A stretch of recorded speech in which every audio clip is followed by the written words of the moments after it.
All right, we are live. They should be able to see us and hear us. If there's anyone in the channel, hello, thank you for joining us. We are Adventures in Lollygagging. We are playing Delta Green tonight, continuing with our Impossible Landscapes campaign. We are up to episode 4. Can you believe we're on episode 4 and none of you are insane or dead yet? So close. So Getting close. pretty close. So very close. close. You're trying. I know Melissa is literally one sanity point away from a breaking point, so she's And I'm right running there. out of willpower And to mitigate that. you would have had your breaking point last week, but you ruined your relationship with your sister or something like that. So I did. yeah, that's what I think. Anybody else particularly close to their breaking points? No. No. Sorta. Okay, no worries. We'll get there. So yeah. Before we get going, a couple quick plugs. We play a variety of games on the internet. Mostly we play on Mondays and Fridays here, and occasionally we play over on Free League Publishing channel. This coming Monday, we will be over on that channel playing Things from the Flood. You can also catch us over on over on YouTube. You can catch all our old stuff, including our ongoing Alien game, Old Vesson mysteries, and plenty of other stuff. Yeah, we'll do other plugs later, but let's just dive in because I want to get going because where we left off is pretty crazy. So, why don't we just do introduce your characters first, and then I'll do like a summary of the story and everything, and then we'll get going. So, Ashley, who are you? I am playing Agent Chelsea. I'm a relatively new agent with Delta Green, so I haven't had any prior experience or ghost stuff, I guess, happen. My fun thing is that I'm in a ghost hunting group where I live in, my notes are gone, oh my god, Providence, Rhode Island. Okay. Yeah. Okay. Yeah, that's right. I always remember the ghost hunting group. You're part of a ghost hunting group. That's fantastic. Okay. They may or may not be named after my real life friends. It's not So, oh really? yeah. Oh, now I'm gonna feel bad when I kill all of them. Yeah, Keith. Oh no, I'm not gonna feel bad about that. I'm gonna enjoy that part. Okay. Over to Long. Who are you? Who are you playing? An Agent Vessel. He's part of the FBI, the hostage rescue team from Vegas. He's a new to Delta Green as well.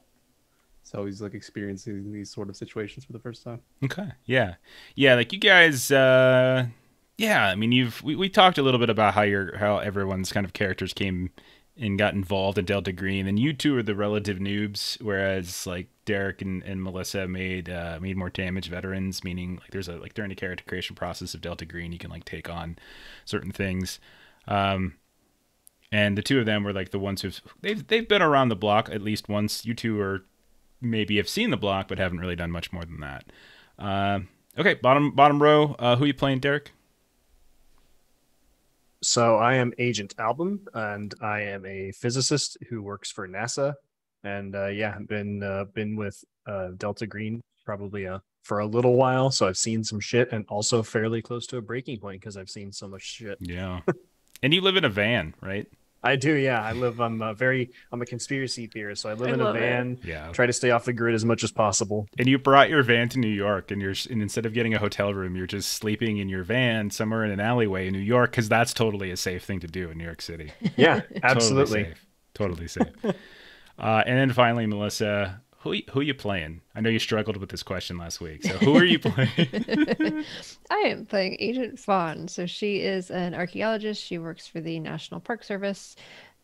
She's 37. She's been around for a little bit, and she is one sanity point away from her breaking point. Yeah, I feel like we're probably going to hit that tonight. So here's the gist. Your operation, it's 1995. It's New York City. It's important. Those are two very important details. You all were activated, and you met up with your handler in Washington Square Park on Thursday. It is now late Friday, so you've been on the case for about a little bit over 24 hours at this point. So probably about 26, 27, something like that hours. You all were called in to investigate the disappearance of a young artist by the name of Abigail Wright, who lives in a building called the McAllister Building.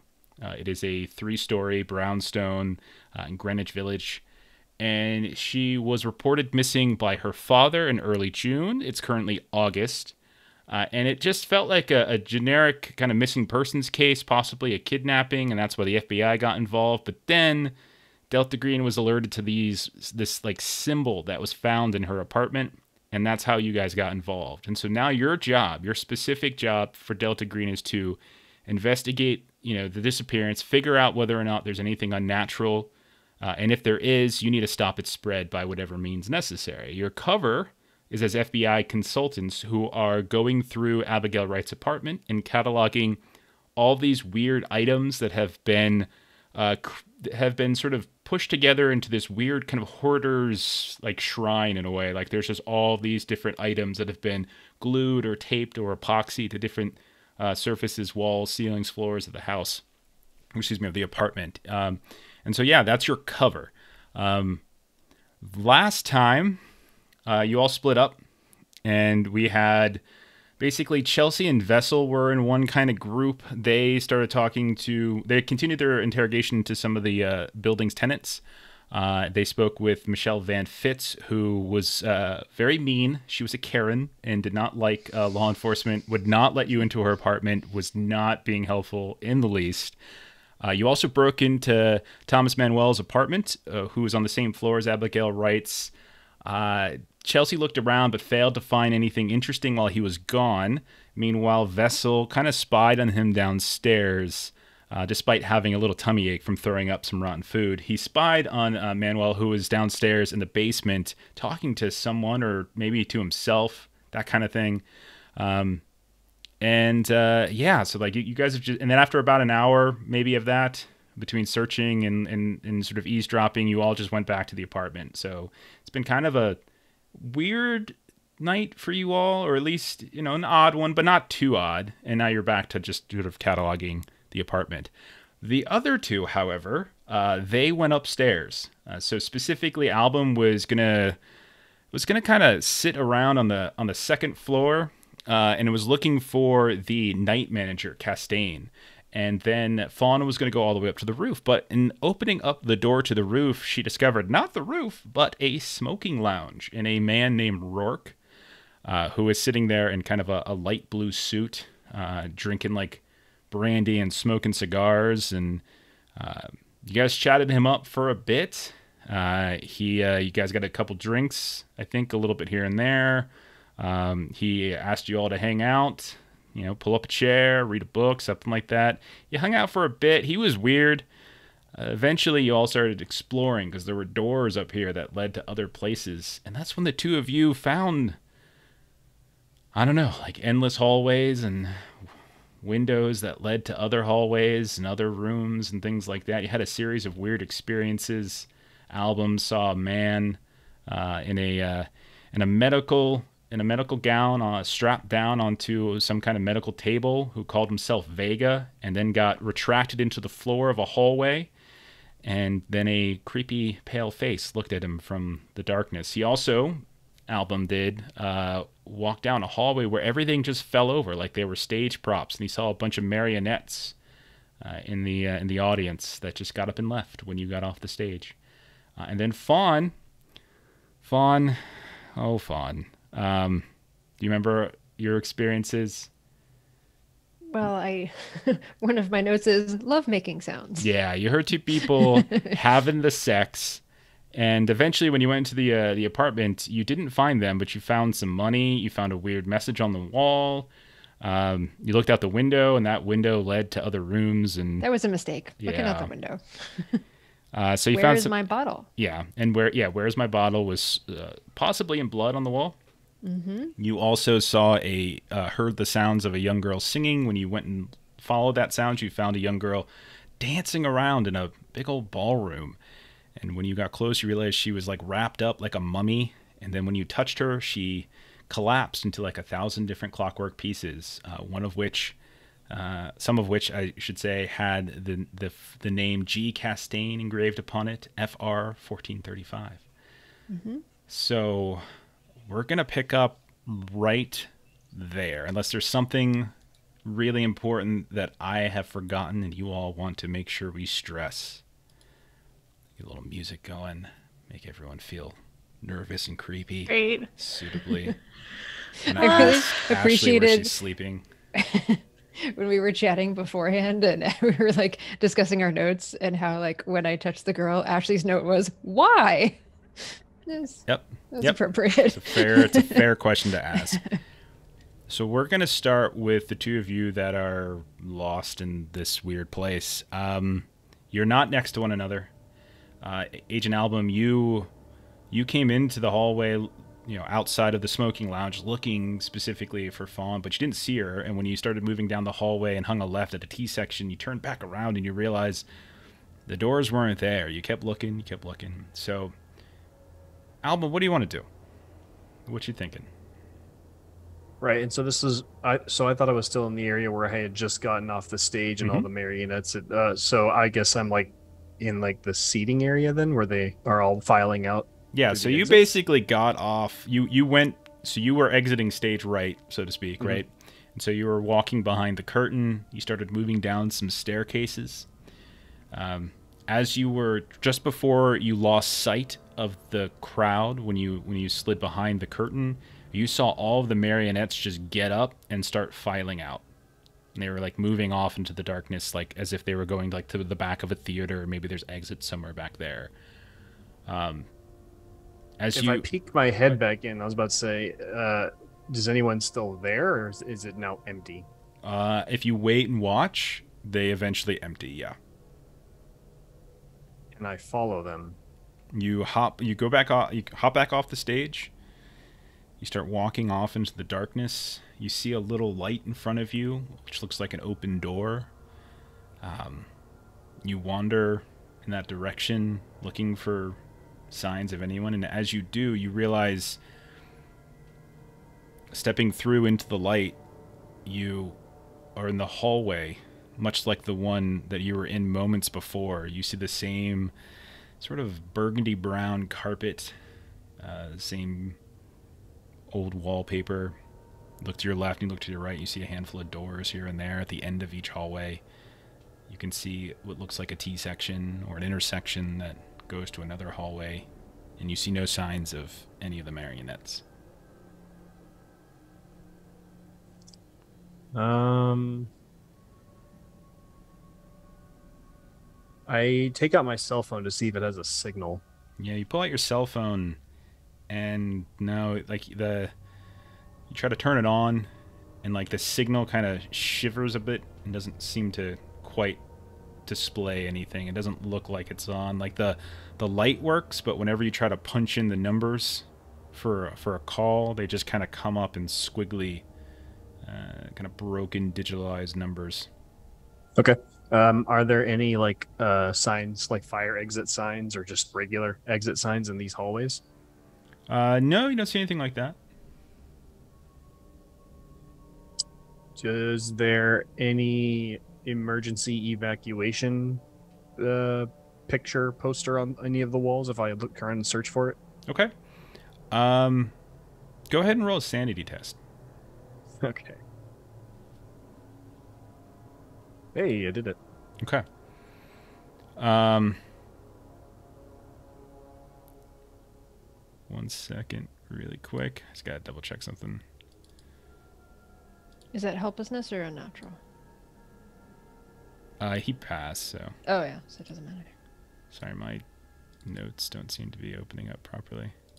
There it goes. Okay. So you passed, you said? Yes. Okay. You start wandering down the hall, and you're looking against the walls for any signs of it. Maybe you even open up a door and kind of look on the other side of the door for something like that. And as you open up the door to one of these rooms and you kind of push the door inward, it just continues to sort of rotate around into almost like a 360, and then suddenly the door closes and you're in a hallway again. And you look to the right and to the left, and it's almost like you just went with a full 360.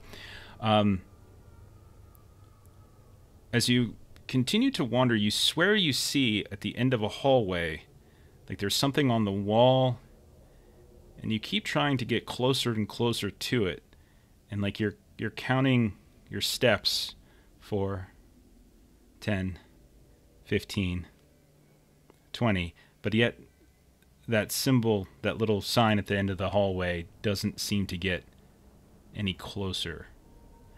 You need to lose. You have a choice here. You can lose a point of sanity, or you can lose a willpower point. As you're starting to perceive that this hallway, these floors, they're shifting and changing. They're somehow kind of thwarting any attempts that you have to kind of get to what you want. So it's your call, whichever you prefer. Yeah, I'll take a point from willpower. Okay. So it's probably just like you'll maybe even get into a trot for a little bit, and after like a couple minutes of just sort of jogging and then going backwards, you can feel yourself getting a little winded for the past few minutes, just almost like you're a dog chasing a tail. Yeah. Does this hallway have like a runner rug or something? Like, or is it just standard floor? Just kind of a really unimpressive, like burgundy brown, slight, very, very slight, like outlines to it and stuff. Nothing fancy. Okay. I'm gonna, if I notice I'm not getting any closer to where I want to go, I guess I'm gonna lay on the floor. Okay. And just like look up at the ceiling and then just try to like scoot in the direction, but make it seem like I'm not focusing on where I want to go. Don't mind me crab walking over here. All right. Yes. Okay. That's exactly what I was thinking, crab walking. Okay. We're going to switch over then to Agent Fawn. You have just finished shifting through the broken clockwork pieces. You picked up maybe a handful that have the engraving G. Castaigne FR 1435. Put them in my pocket. The ballroom you're in is empty. What would you like to do? Aside from, obviously, the pile of clockwork pieces. What would you like to do? Yeah, I'm definitely going to pick up some of those pieces. Sure. And put them in my pocket. Is there a door kind of farthest away from me? Yeah, that there's. I can move towards? You can see there's the one behind you. Anything into the distance, when you look to the other, when you try to see the other side of the ballroom, you can't quite see it. There's just darkness on the other side. You presume there's a wall eventually, but you look behind you and you can see that the door that you came in is still there. Okay. And is there anything else of note in this ballroom? No. I know there was music that I couldn't figure out where it was coming from. There's nothing on the walls, no photographs, no... Nope. You don't even see walls. You just see kind of like, you know it's a ballroom because it's kind of got that sort of wooden polished dance floor vibe to it. Okay. And you saw her dancing in the middle of it. And it was almost like she was spotlighted, like, you know, a little bit. You don't even see lights really. As you look up, it's just darkness up there as well. Okay. I'll go back out the door that I came in. Okay. Step back out into the hall. What are you trying to do? I am trying to find an exit somewhere. So Okay. I'm just going to keep opening doors. Okay. So you start wandering, opening doors. Roll a sanity test. Okay. Okay. That's a fail. So you open one door, and it looks like just any other door that would open to one of these rooms, and you're expecting to find what looks like a bed, bathroom, things like you've seen before, and instead the door swings open and you're shown a long hallway with a half a dozen doors on the right side and the left, and you notice on the left-hand side, maybe 40 feet up in front of you, you can see the same double doors that led to the smoking lounge. I would like to go towards those double doors. Okay. You move in that direction. You can even smell some of the cigar smoke, and as you get within about 10 feet or so, you can even start to hear the jazz, like the early 20th century jazz kind of playing. And you open the door, and there's Rourke. He's sitting there on the on one of his leather chairs. You see that he's actually has somebody sitting next to him currently. Kind of a younger looking man.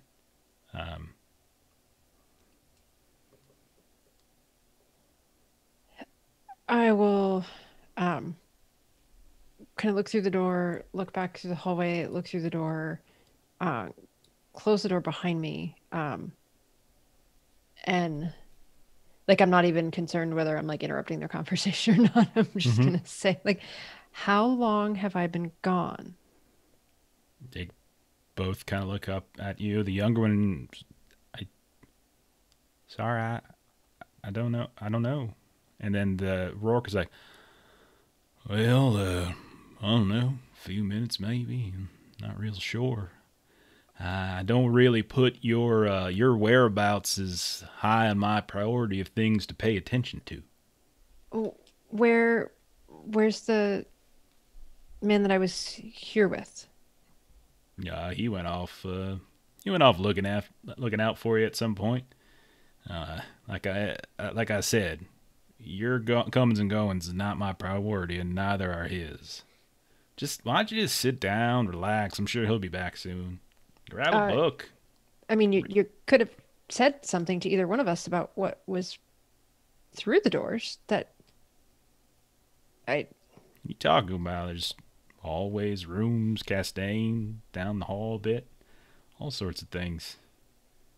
Where was his? Why do I gotta tell you what's in a hotel? What's wrong with you?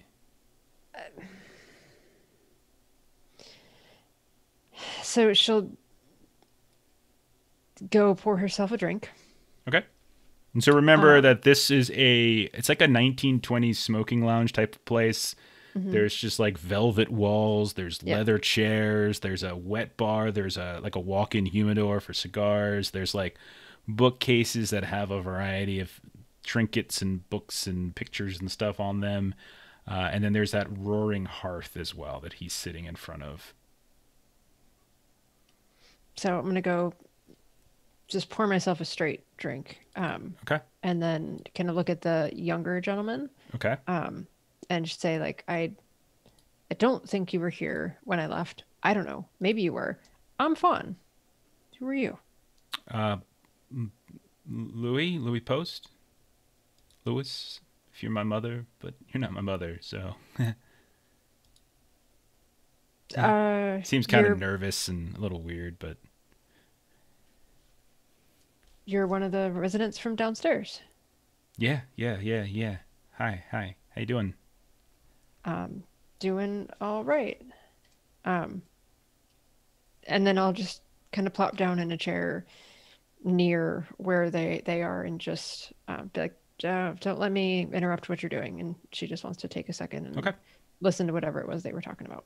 We'll shift downstairs then, as we are in Abigail Wright's room. You guys have been at this for a little time now.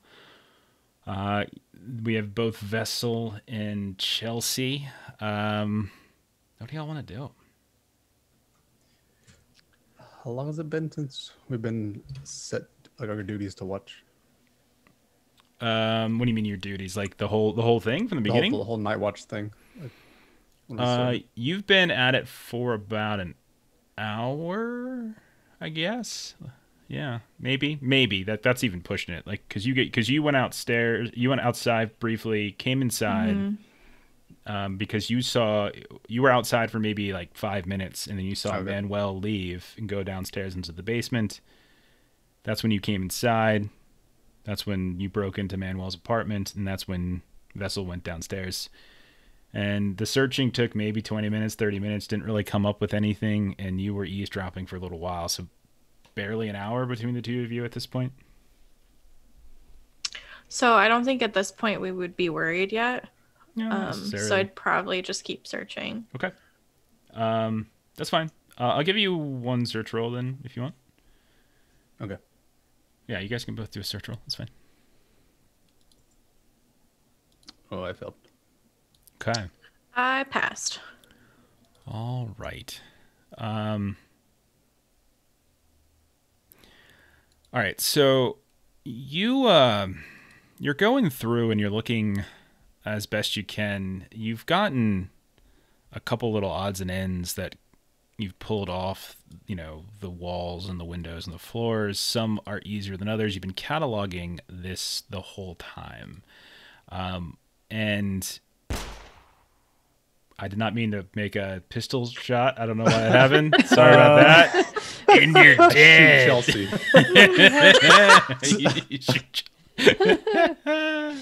Oh goodness, you have all of our attention. There we go. All you gotta do is just fire a gun every now and then, and the players pay attention. There we go. That's what I meant to hit. Let's get rid of that. You don't need the gun one. There we go. Hey Chuck, how's it going, man? Let's see. I just accidentally fired my gun, and they're all paying attention. What was I saying? Okay, so you notice a interesting sheet of paper that kind of catches your attention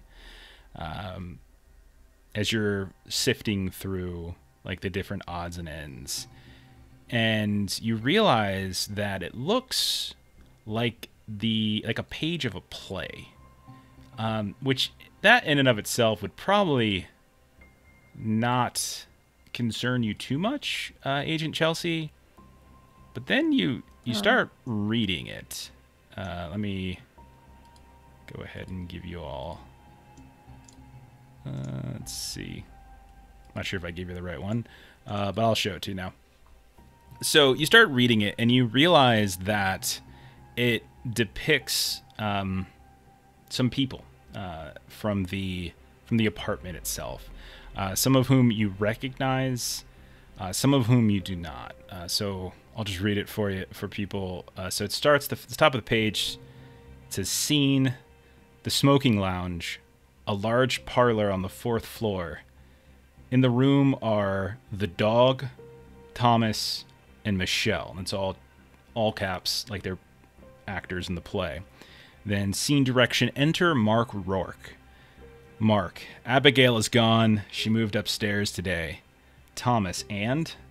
Mark, I missed the kid. Michelle, her dad, that pig, came round. She doesn't like you, Mark. No one likes you. Anyway, she ran off with that salesman. Everyone knows it. Mark, fuck you, you cunt. Thomas, come on, guys, come on. The dog barks. Someone is heard coming up the stairs, a loud racket reverberating up and down the staircase. Mark, who is that? Everyone stops to listen. Michelle, who could be down there? Who is that? Mark steps to the doorway and leans to look down the stairs. Mark, hello? Hello? And then enter federal agents. Okay. So that's just one. But you do notice that there are other pages. The pages aren't numbered. And as you're sifting through it, you notice that the characters mentioned include all of the tenants that the two of you have now interviewed, but also several unknowns. There's a reference to like the super Mr. Castaigne, who you haven't met. There's a reference to the encyclopedia salesman. There's a reference to Mark Rourke, and there's a reference to the dog. Now you have heard the dog, and you have seen its residue, but you haven't actually seen the dog itself. But as you're reading through this, it does appear that the story is involving all of the people in the building as characters.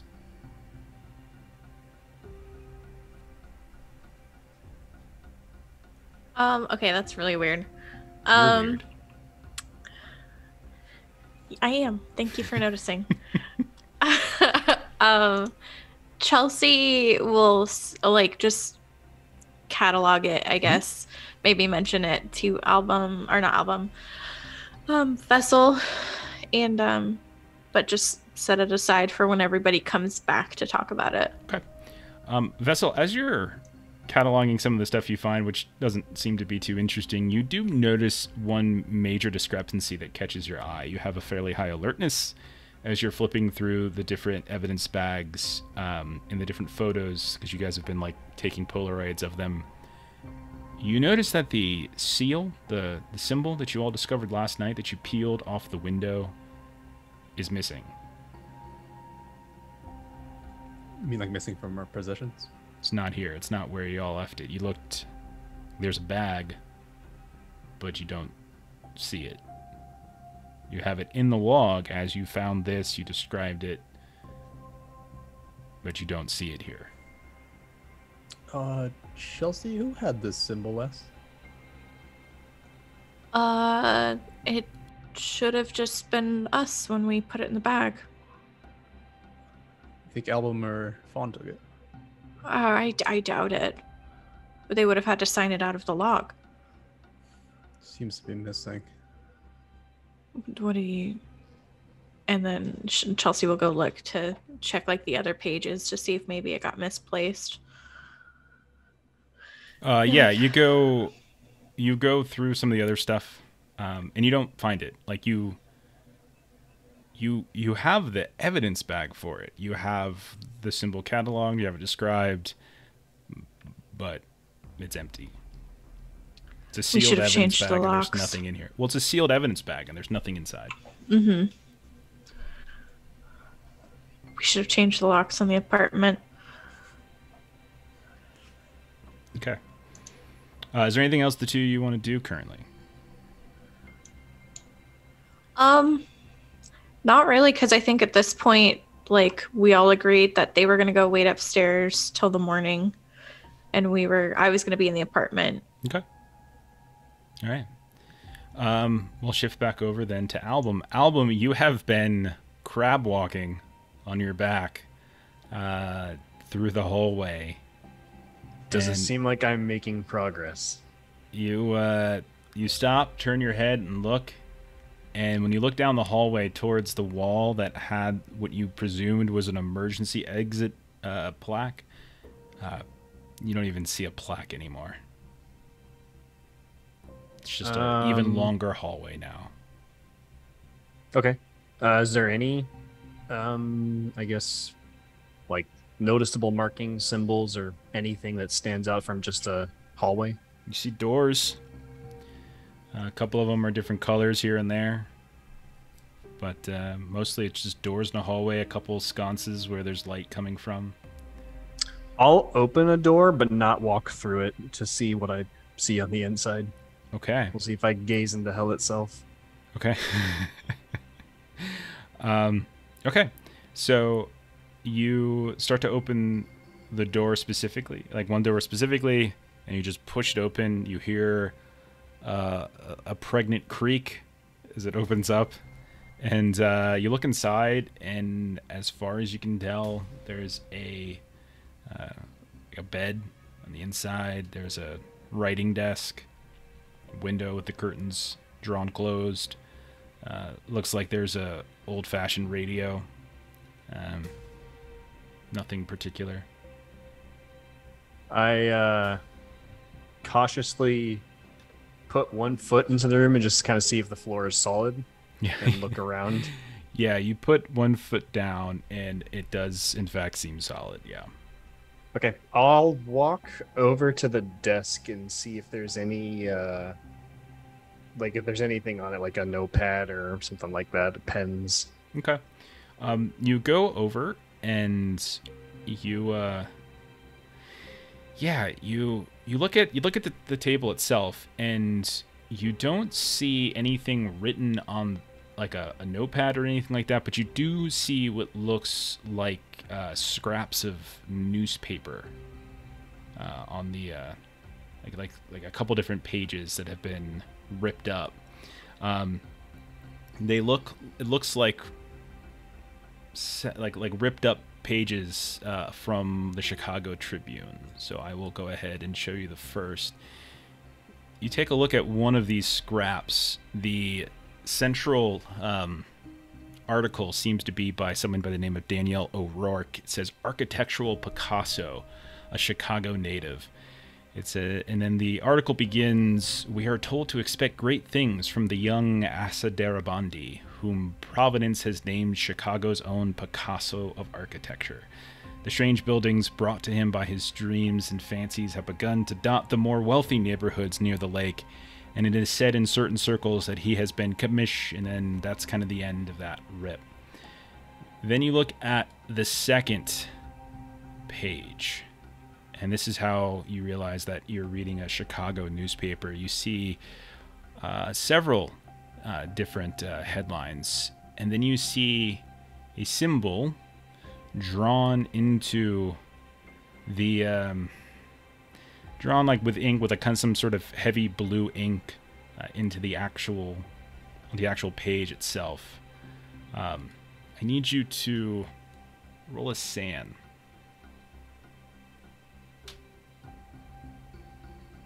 Crit fail. Oh dear. 1905. Oh dear. Okay. You're gonna take a second. Let me take 4 points of sanity damage. And I can push that into willpower, correct? So what you do if you're looking to do that, you need to roll a d4, and then you spend that amount of willpower, and you can reduce the sanity loss by that same number, and that number also reduces one of your bond scores. So if you're choosing to do that, roll a d4. Okay, so spend 1 willpower. You only take 3 sanity damage, and that 1 willpower, that you reduce one of your bond scores by 1. So close to 5. You're right. So close. So do I have to take the 3 points of sanity? Like, I was trying to not go down to 56 or I'm going to break. So You that was have kind to of a take waste it. of a willpower. Okay, then I break. Yeah, you break. Okay. All right. You feel you feel chills, right? You feel kind of this unsettled feeling. You suddenly feel as though you quickly start shifting your head around left and right, seeing you hear kind of like a toilet flush. You look behind you and you look into the bathroom. There's no one there, but the toilet is just rotating around as if it was just recently flushed. You've got the page in your hand. And that's where we'll stop with you for now. We'll shift over. I'm going to send you a message privately, Derek, and then we'll continue from there. Fawn, what would you like to do? As we come back to you, you are in the smoking lounge. The two of them have just been like kind of talking and drinking. They've been talking about cigars and they've been talking about booze. It has been a very uneventful conversation. What would you like to do? So Fawn is going to try to make some conversation with Mr. Post. Okay. Just say I understand you're involved in comics. Yeah, that's right. I do, and you can see his fingers are covered. You can see like there's kind of 2 layers. There's sort of like this inkish color, but then you can see as his hands are moving about, he's leaving a residue. And you realize that there's not just ink on his fingers that looks to have stained parts of his fingers and his palms like with ink, but you also see something more powdery like charcoal, and you think he might have been charcoal sketching.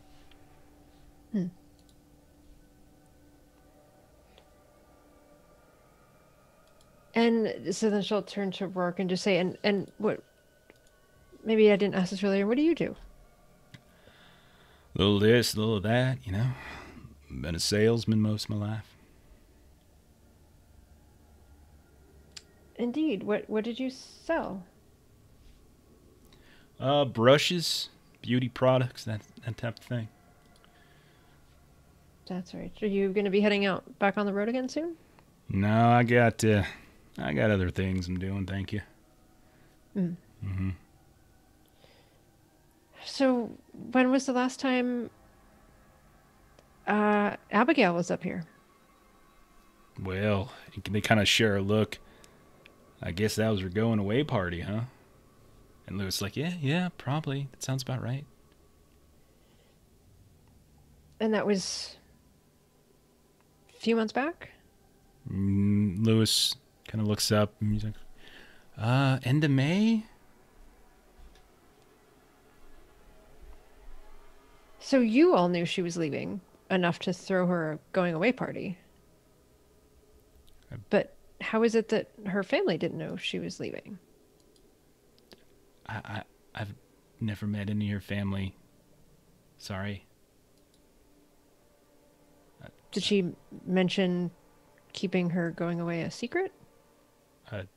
No, I didn't really talk to her very much, to be honest. But you know, it's a building party, so you know how it is.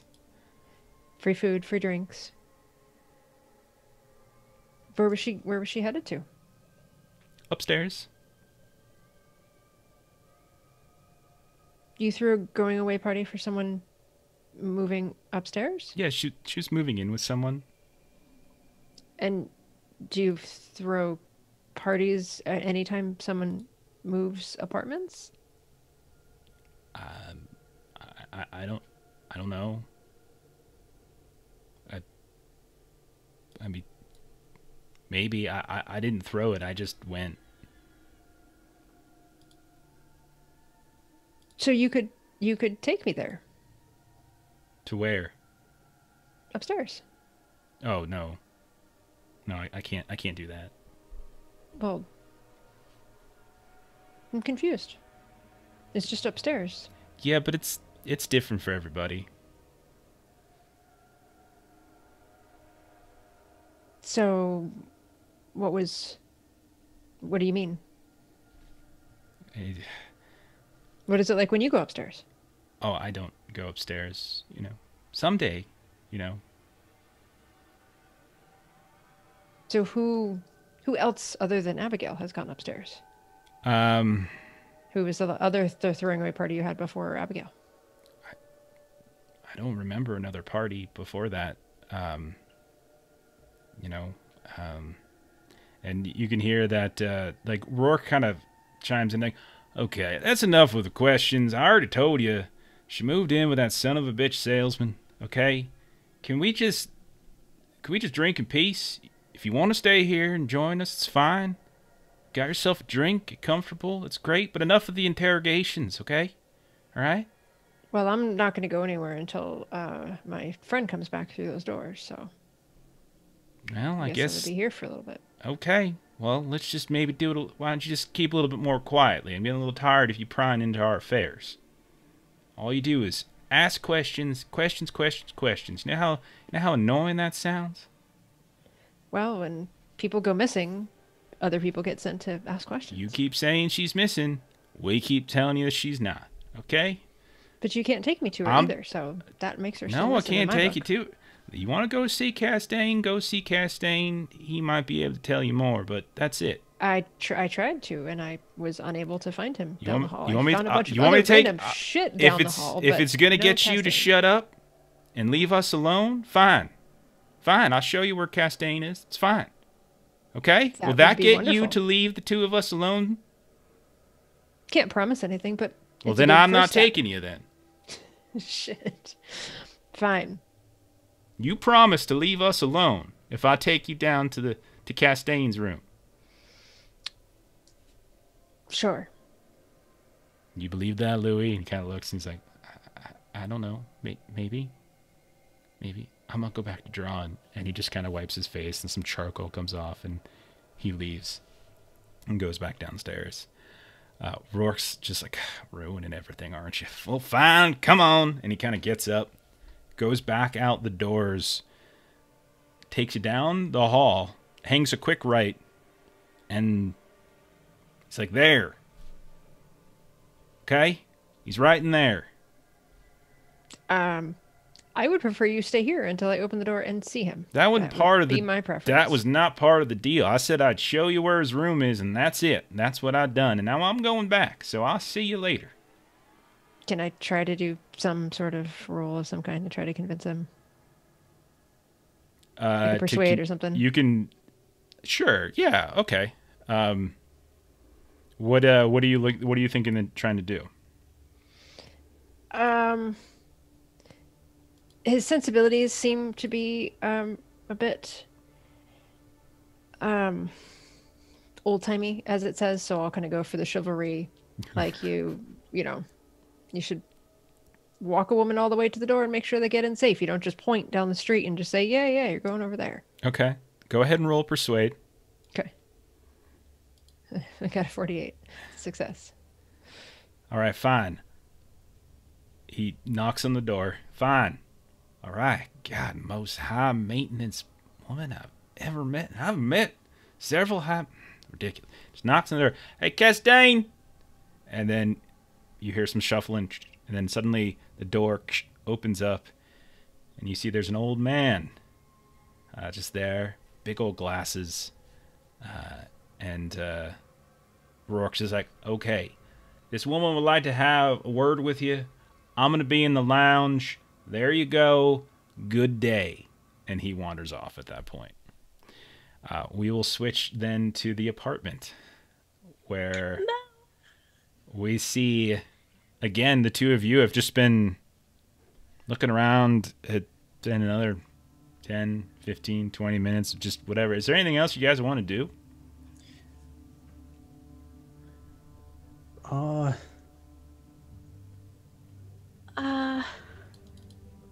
Has what's his face come? Have we heard him come back in from the basement yet?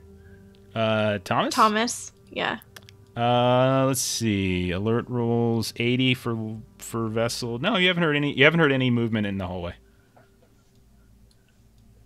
Do we want to try and break into his apartment again? To do what? We were just there. True. Chelsea's still bothered. She didn't find her recording thing. She's pretty positive he took it.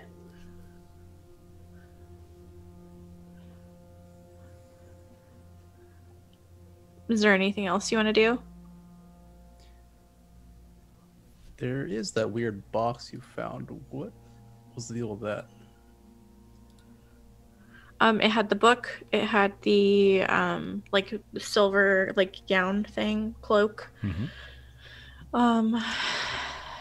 And was there anything else in it? Yeah, those little vials that had pods in them. Oh yeah, and then Agent Album was and Fawn were looking at the pods. Curious to how you acquired it. So maybe I'll go investigate that. Okay, and she'll take you out to the hallway to the closet, and I was like, so you just stand in the hallway, and then Chelsea will go into the closet with the box, and then she'll reach out and set it down on the ground. Okay. Recreating the scene. Yeah. Okay. All right. And then shut the door, so now she's in the closet in the dark. Okay. Okay, then I'll go to the closet Go to the closet. and just see what it is. Open Okay. the door. Shoot him with a gun. No, just kidding. Yeah, it just looks like an old utility closet. Yeah, and then except the person wasn't here, so that's how I found this. But when you open the door, there's still no one inside. Yeah. Totally normal. I did check this for secret trapdoors. Didn't see anything. Didn't pick up any EVPs, but totally normal. Nice. I'm getting bored of all this searching. There's got to be something around there. What did those papers say again? Something about upstairs? The plaything that I found? Yeah. Yeah. I mean, you want to try and look upstairs again? I mean, we broke into all those rooms, but maybe we missed something.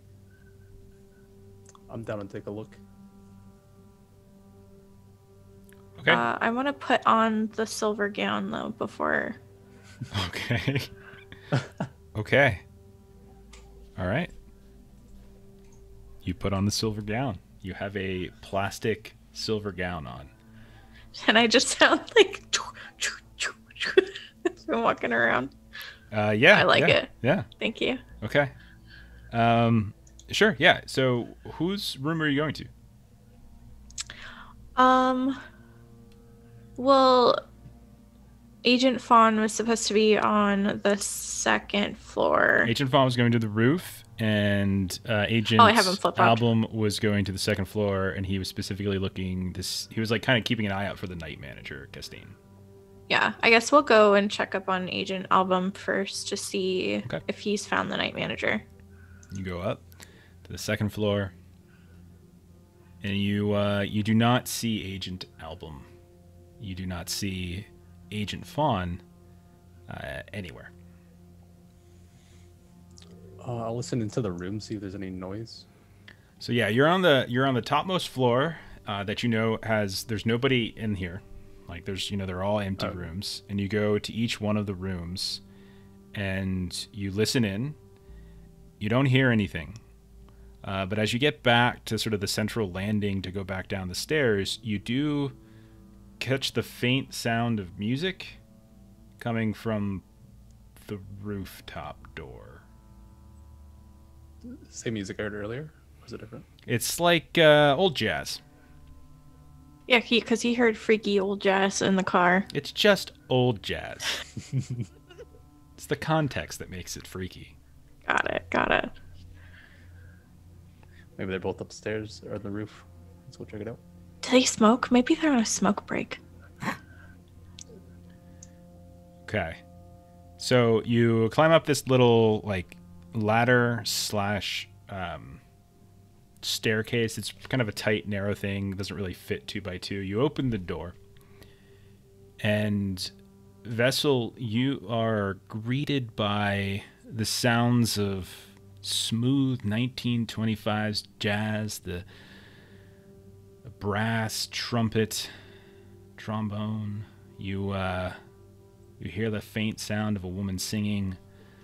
You can see a room that's filled with on all of the walls are like these velvet walls. You can see that there's several lounge chairs in leather all over. There's a big old fireplace off to the right that's kind of roaring. There's a man in one of the chairs, kind of a light blue suit. He's smoking a cigar. He's got looks like a little snifter of something in his hand. There's a wet bar off to one side of the room near a humidor, walk-in humidor for looks like cigars. And then there's a bookcase on another side with some books and trinkets and little things like that. And you can see next to that there's a set of double doors that leads out of the room. The two of you need to both make sand. Yesterday you came up here and it was a rooftop? This was a rooftop yesterday. So go ahead, both of you make sand. Okay. Nice. You're both holding it together, but this is maybe miscounted. Still remember this in the files. But he looks over and he's like, "Hey, how you doing? Come on in. Fire's roaring. So is the music. And grab yourself a drink." Don't mind if we do. Wonderful. Okay. Chelsea will reach out for a handshake and be like, "My name's Chelsea. Nice to meet you."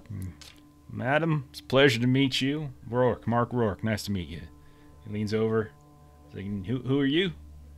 Oh, I'm Vessel. Vessel. That's a peculiar name. Exotic, you could say. Yeah, exotic. You could say that. Well, Vessel, why don't you get yourself a drink? And hey, while you're at it, why don't you go ahead and give me a little top off? I'll do so. And we'll go ahead and switch back then to Agent Album. Agent Album, you are not feeling great.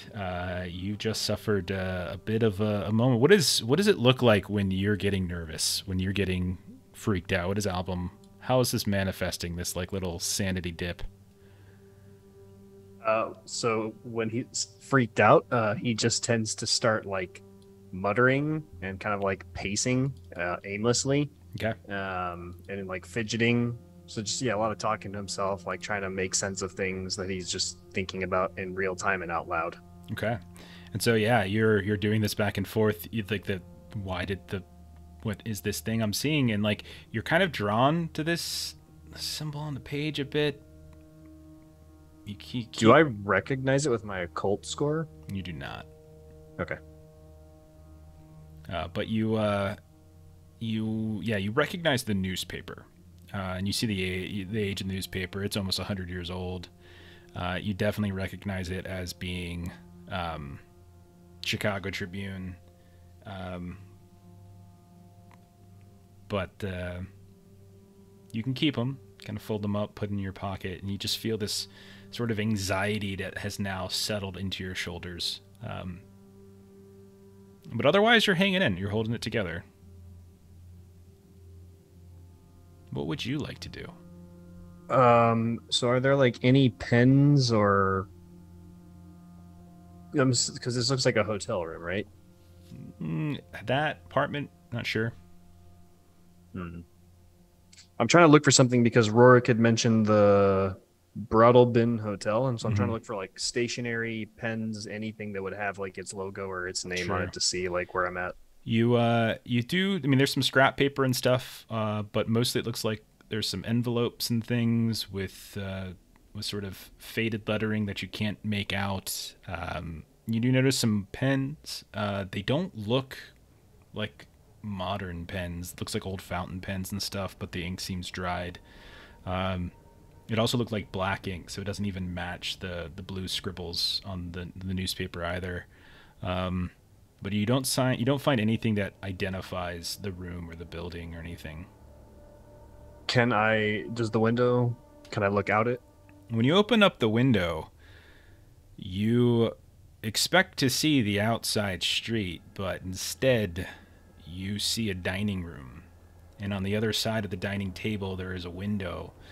And as you look through that window, you see what looks like a hallway.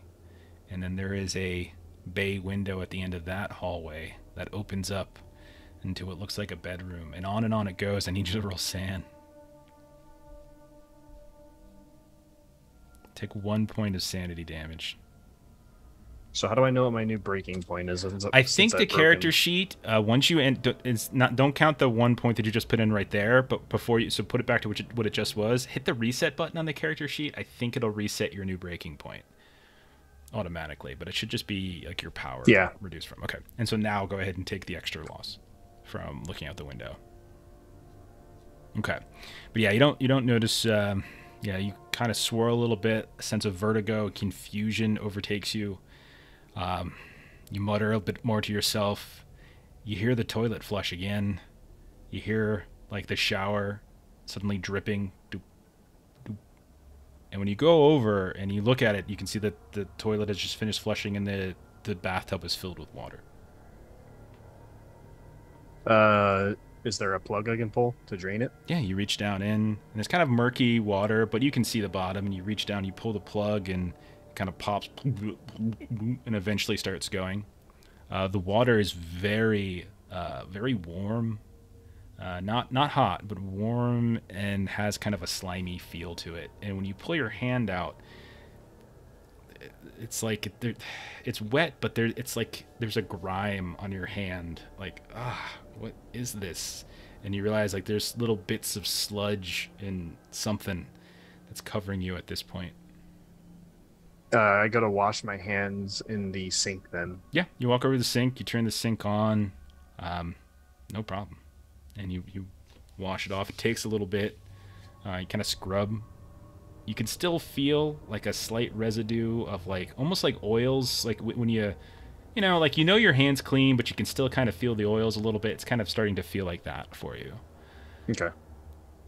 I guess I'll leave this room then and see if I end up back in this never-ending hallway. You step out and you're in a hallway. And you look. Is there a door opposite of me? Yeah, there's several doors in the hallway. I'll open one of those doors and see if it's another room or something. Yeah, you pop open one of these doors and you see a staircase that's going up. Just right there in front of you. That's what it looks like. All right, I'll just get out of this hallway and just mutter and say, I need to get out of here, and I'll go up the staircase. Okay. So you wander up the staircase. You see that the color of the The rug has changed slightly, but it's still kind of like a taupish color. You can see that it's more like a runner now, and then there's like this old, like hardwood floor here and there on the outsides. Occasionally see a table along the way, but it's mostly the same kind of layout. Handful of doors here and there. What are you looking for? Any exit sign, an elevator, kind of anything to get back to where I think I belong, which I guess would be the first floor of, yeah. Okay. Roll a sanity test. Finally. Okay. So you go up the staircase, you walk down the hallway. You look to the left, to the right. You see another staircase to your right that seems to be going down. And you look to your left, and you see a staircase going up. Yeah, I'll definitely go down. Okay. So you hang a right, and you walk down the hallway, go down the stairs, and you're in a hallway again. This time it's sort of this burgundy-colored rug, and you move out away from the landing of the stairs to a little intersection. You look to the left and you see a staircase going up. You look to your right and you see a staircase going down. Down again. So you hang a right, you go over towards the staircase and you wander down. And this happens about 3 or 4 more times until you realize something's, again, everything's shifting to just sort of deter you from where you're going. Go ahead and take either a loss of sanity, 1 point of sanity, or 1 point of willpower. Whatever you prefer.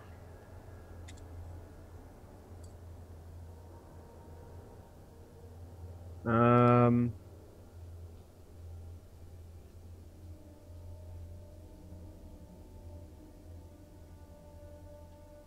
don't really have any useful skills. Okay. I guess I'll just call out to the air and just say, like, whoever's out there, return me to where I belong, or to my group or something like that. You, not sure if it's in response to what you just said, but you hear a distant clattering of a machine. Like a click, click, clickety, clickety, and then sort of what sounds like a whirring, and then goes.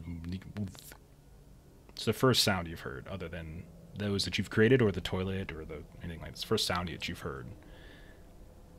I don't suppose that my skill in like microelectronics would help me identify what kind of sound, if it's like it doesn't sound automatron or something like that. It sounds mechanical. Okay. And when you kind of start peering around, you do see that there is a door, probably about 15 feet in front of you, that has a stenciled label on it, and it says "projection" in all caps. And the door itself looks different. It's like this kind of darkish, almost like a black door.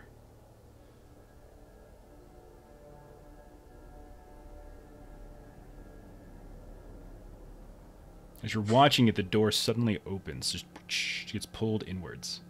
And you see, or first you hear the sound of the noise just begin to drown out, like, the hall. Like, it just becomes overwhelming. And you see this small woman in overalls steps out into the hallway. She kind of looks over towards you very briefly, like, just casually. And then she turns and she walks in the opposite direction from you. As she starts to walk away, I'll call out tentatively, "Abigail?" Doesn't seem to respond to that, no. Okay. And then I'll say, "Hold on a second before you leave. Where am I?" So she kind of turns and she looks and she kind of cups her ears. She points at the room, and then she kind of like just does one of those kind of brush you off waves and continues to walk away. And she's not walking into that door she came out of? No, she's walking away from you. So, like, you're looking, like, you just came out off a staircase. You look down a hallway. On the right, you see projection. She gets out of it, and instead of walking towards you using the stairs, she walks the opposite way down the hallway. I have no idea what the hell projection means, but I'm just going to assume it's nothing good. So I'll try and follow her. I would say it sounds to you, your character is probably smart enough. It sounds to you like you've probably been to a movie before, and it sounds like the projection room of a movie theater. Oh, interesting. And I can't see anything through the doorway. If you walk up, I didn't assume you were walking up to the doorway, but if you walk up to the doorway, you look inside, you can see that there is a giant projector that is spinning, and it's spitting a fairly blinding light through a very, very tiny window on one of the interior walls. But is it just a bright light, no images or film or anything? Well, it's going into a window, so I mean, if you've ever been in a projection room before, you know there's a room and it shoots it down into a giant theater, so you wouldn't be able to see any images up here. That makes sense. Okay, I guess I'll step into the room and see what it's projecting. Okay. As you kind of get over towards the tiny window and you look down, it's hard to determine exactly what it's projecting on the screen because it's really, really bright, but you do actually see that there is a lone figure that is near the front of an otherwise empty theater. They are clothed in gold, in silver, kind of robes draping down. It stands up, turns, and you can see that there is this strange white mask that it's wearing. And it reaches this hand up to kind of remove it, and right as that happens, the projector emits this sizzle and a puff of smoke, and it suddenly turns off, and the room that you're looking down into from this tiny little window goes completely black. Did I recognize what kind of mask it was, or was it just a generic or nondescript mask? It was all you really could determine was like the color. It was kind of a white, you would say like a what's the word I'm thinking of? Like a masquerade ball type mask type of thing. Not like a Freddy Krueger or Jason mask or anything like that. Yeah. Okay. All right. So projector went off. That room's pitch black now.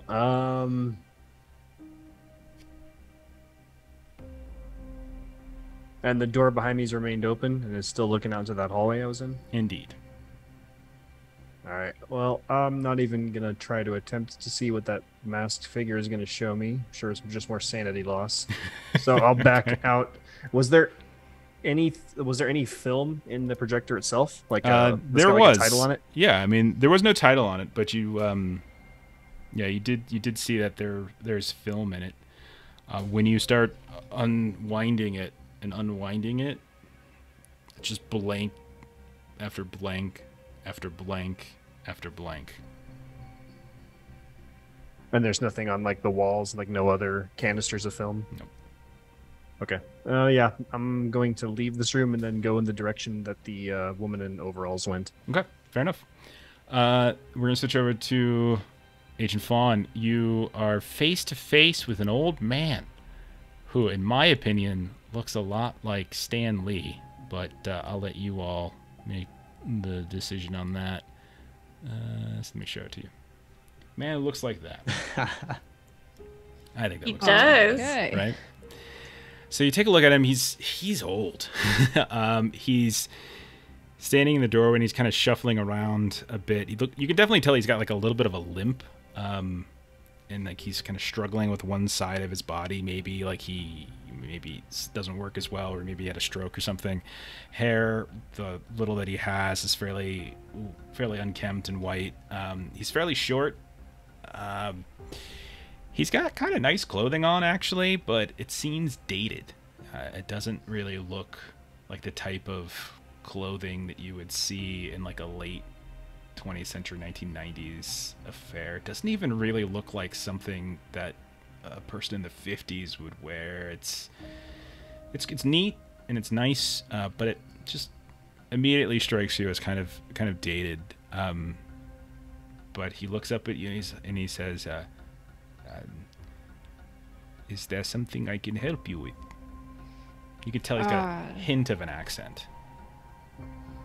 Yes, I am hoping that there's quite a bit that you can help me understand. Might I trouble you to maybe come in and have a seat? That might be more comfortable for you than standing here in the doorway. Oh, how very considerate of you. Yes. And he kind of turns and he starts like shuffling further into and leaves the door open for you. I take one look back the hallway, still hoping to find Album somewhere. Nope. So you step inside, and it is a fairly cramped apartment. You can see that it's stacked wall to wall with these old yellowed newspapers and magazines, some of which have been like pinned up to the wall. Some of them just kind of been stacked. You can see that there are some, just quick glancing as you're wandering in, with your alertness of 20, it's fine. There are some weird images, weird headlines that just don't quite make sense. I think as you're kind of peering, like somebody does, like looking at family photos on the wall, none of them look more recent than like 1940. There's this New York Tribune headline from July of 1923. It says, "Russo-Germanic pack crumbles, Vienna liberated." It's just an absolute bizarre, doesn't really make any sense. You can see that there's a bunch of photos as well interspersed on the walls, black and white. They all seem to be from like bombed out cities, and you can see that there's these little inscriptions on the base of them that's like make no sense, just absolutely no sense. Downtown tulips and sovereign carriage, like these just weird combinations. You can see that there's like battlefield scenes, refugees. Yeah, it's pretty strange. There is a door in here that looks to go to, like, this is like a living room, and you can see that there's like a small little kitchenette area, but there looks to be another door that probably goes off into a bedroom. Roll a SAN as you're going through some of these things on the walls. Had to fail. Go ahead and take a point of sanity. Like, it's just so strange. Like, none of it makes sense. Like the pictures, the labels on the pictures just like are indecipherable. The headlines, you're a freaking archaeologist and a historian. Like, this isn't lining up with stuff. It's very peculiar. But he turns around at a certain point and just sits down, and he points across and offers a seat to you, and it's just this cushy little chair. And I spent a willpower so that I could keep my SAN. Okay. So you push that onto, wait, you're pushing it onto a bond? Is that what you're saying? Yeah. Okay. Roll a D. Yeah, so well, yeah. I mean, with D4 just would be. Roll a D4. Okay. So you roll a D4 and you reduce that from the sanity damage that you took. And the D4 also corresponds to how much willpower you have to spend and how much you have to reduce a bond by. So I've got 2 willpower left. Okay. So you don't take any sanity damage, but you do have to lose 3 willpower, and you do lose 3 towards a bond. All right. So yeah, he sits down, and what is it I can help you with, young lady? I don't even know where to start, but I guess I'll start.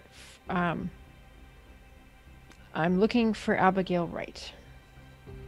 Abigail Wright. And why would you be looking for her? Because her family has reported her missing, and they're concerned as to her whereabouts. Oh, she lives on the 6th floor with the salesman. There are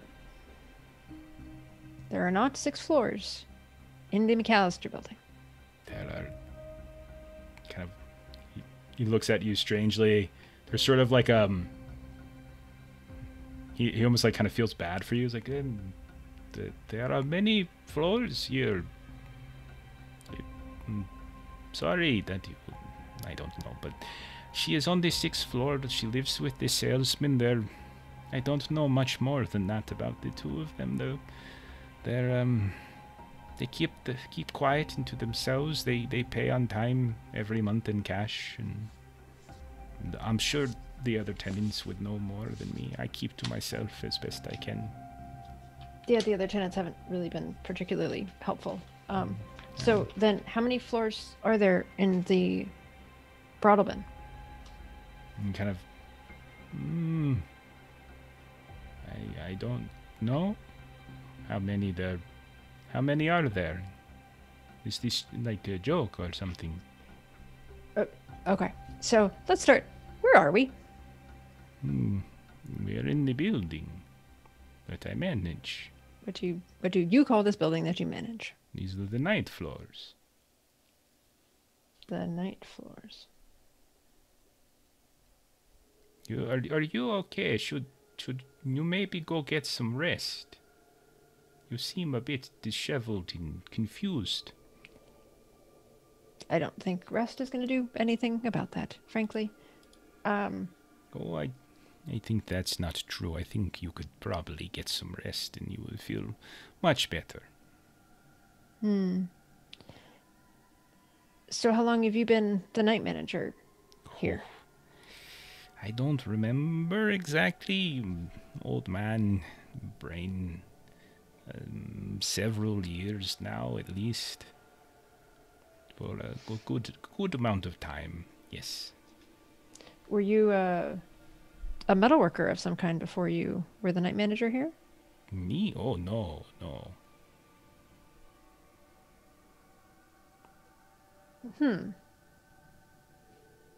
And I will take one of the gears out of my pocket.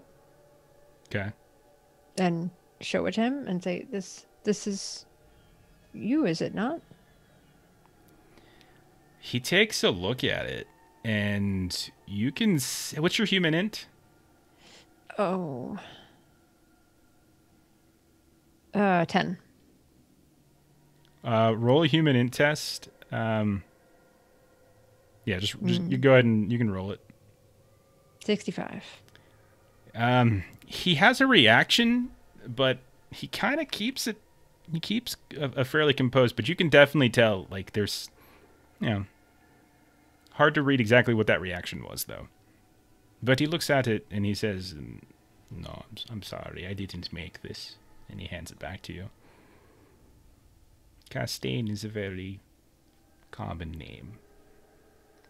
Not that common. Well, there's more than one of us. More than one of you that live in this building? Oh, no, I don't think so. I would know. So, a little bit about me. I actually study archaeology. Oh. And know a little bit about events and things. Oh. There are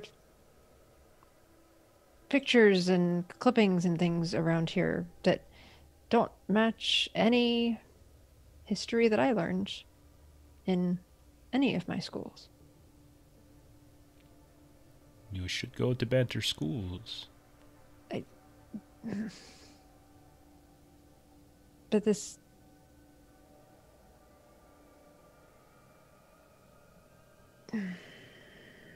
Young lady, is there something I can do for you? If this is what you came to talk to me about, I'm afraid it's time for me to... I'm an old man. I have things to do. I have sinks to fix and such. Do you have any... Sure you have other things to be doing with your time. At the moment, trying to figure out what the hell is going on in this building. I'm sorry, it's just it's a complicated group of people.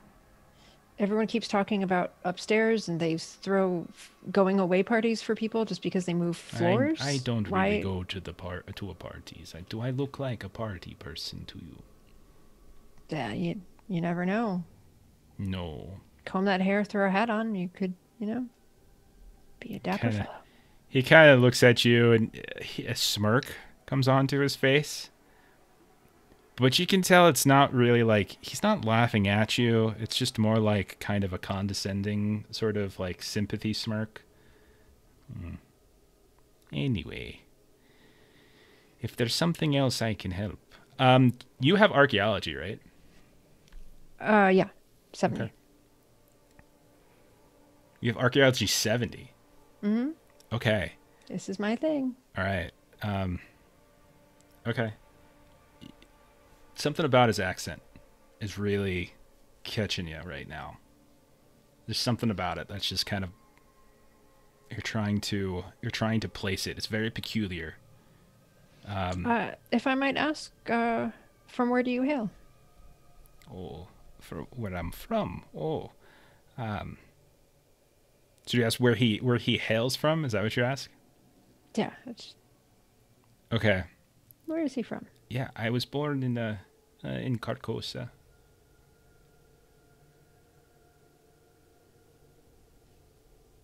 Does this match to me? Like, Name does not ring a bell.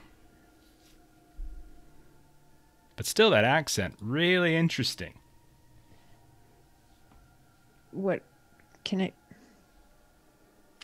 I don't know what to do with that. Like, is there a a roll that I can person's- do, or just A person's origin is not necessarily, like, where the country is not necessarily the language. So you speak a language, like we live in America, we don't speak American, so people speak different languages depending on where they're from.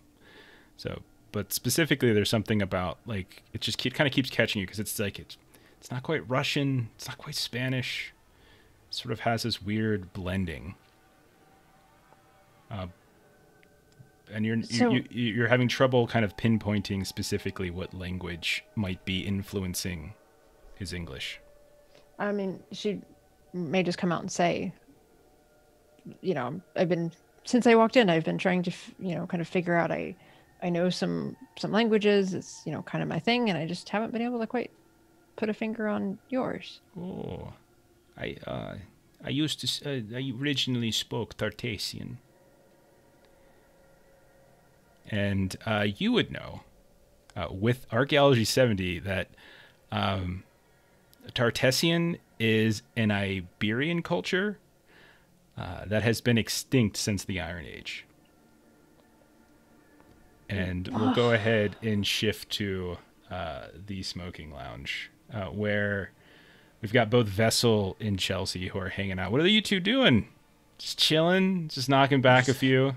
Yeah, hanging out, getting a cold one. Okay. This place is a little bit old-fashioned for this time. He kind of looks at me like, "What you talking about, son? This is just the peak of modern music." Something my grandpa would listen to. I don't know about us. And Chelsea is like looking at Vessel, giving him like eyes like, and she's gonna be perusing the bookshelf to try and see if she's looking for like a date. Okay. Let me see. See if there's any like correspondence that's been left out somewhere. Sure. Okay. 1 second. Let me pull up my notes. I've got the notes, but I have to have like 4 or 5 different windows open because everyone's at different places. We did not travel as a group. Yeah. Okay. So yeah, you go over. All right. So the wall is covered floor to ceiling. It's got like these rosewood bookcases, and you can see that there's this rolling stepladder that's permanently attached to the rail that runs across the midpoint of the shelves. But as you're kind of going through some of the books and folios, maybe a slight little flush comes to your cheeks as you realize it's like a bunch of antique pornography. You see that there's like... Okay. Of course it would be Ashley that finds it. You see that the participants in the scenes are wearing masks, and like they're in these elaborate costume tableaus. The range of activities is a little bit impressive, breathtaking. Okay. Even there's a lot of human oddities commonly found at like turn of the 20th century sideshows, like with strange like malformations that are kind of being exploited in some kind of bizarre sexual way. There is a staggering assortment of equipment as well, peculiar equipment with people suspended from odd contraptions, imprisoned within labyrinths of leather. You see gauze curtains. You see lots of different things. And as you're staring at one of these cages, your heart skips a beat as the figure in the cage looks just like your sister. Roll sanity. Okay. Oh, I popped it out. Okay. Success. All right. You keep it cool. This happens sometimes. There's more than once. It's just probably a trick of the light, but it looks exactly like her. Ooh. Is it like just like a picture page or something? No, it's like these old photographs that are in like they're in like books. I want to they're in pocket albums. that photograph. Sure. Yeah, you can do that. On the back of it, is there like a date or anything? No. Okay. Vessel, what are you doing? I'll just ask him, is there a lobby around here? How am I supposed to get a room here? He kind of looks at you like, son, lobby's downstairs. Duh. I must have missed it somehow. I guess so.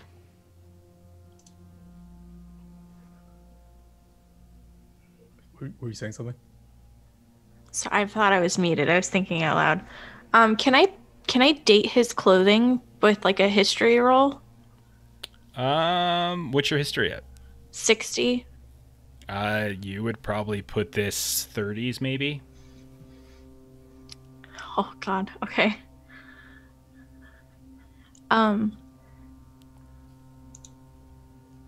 Yeah, I'm gonna pull out a pen and with like my little notepad and just scribble like 1930s question mark and then just like show it briefly to Vessel. Like, no, I think we have a room already. I'm pretty sure it's this room number.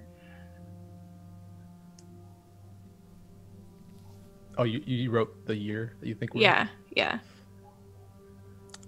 Yeah, I see. That does line up.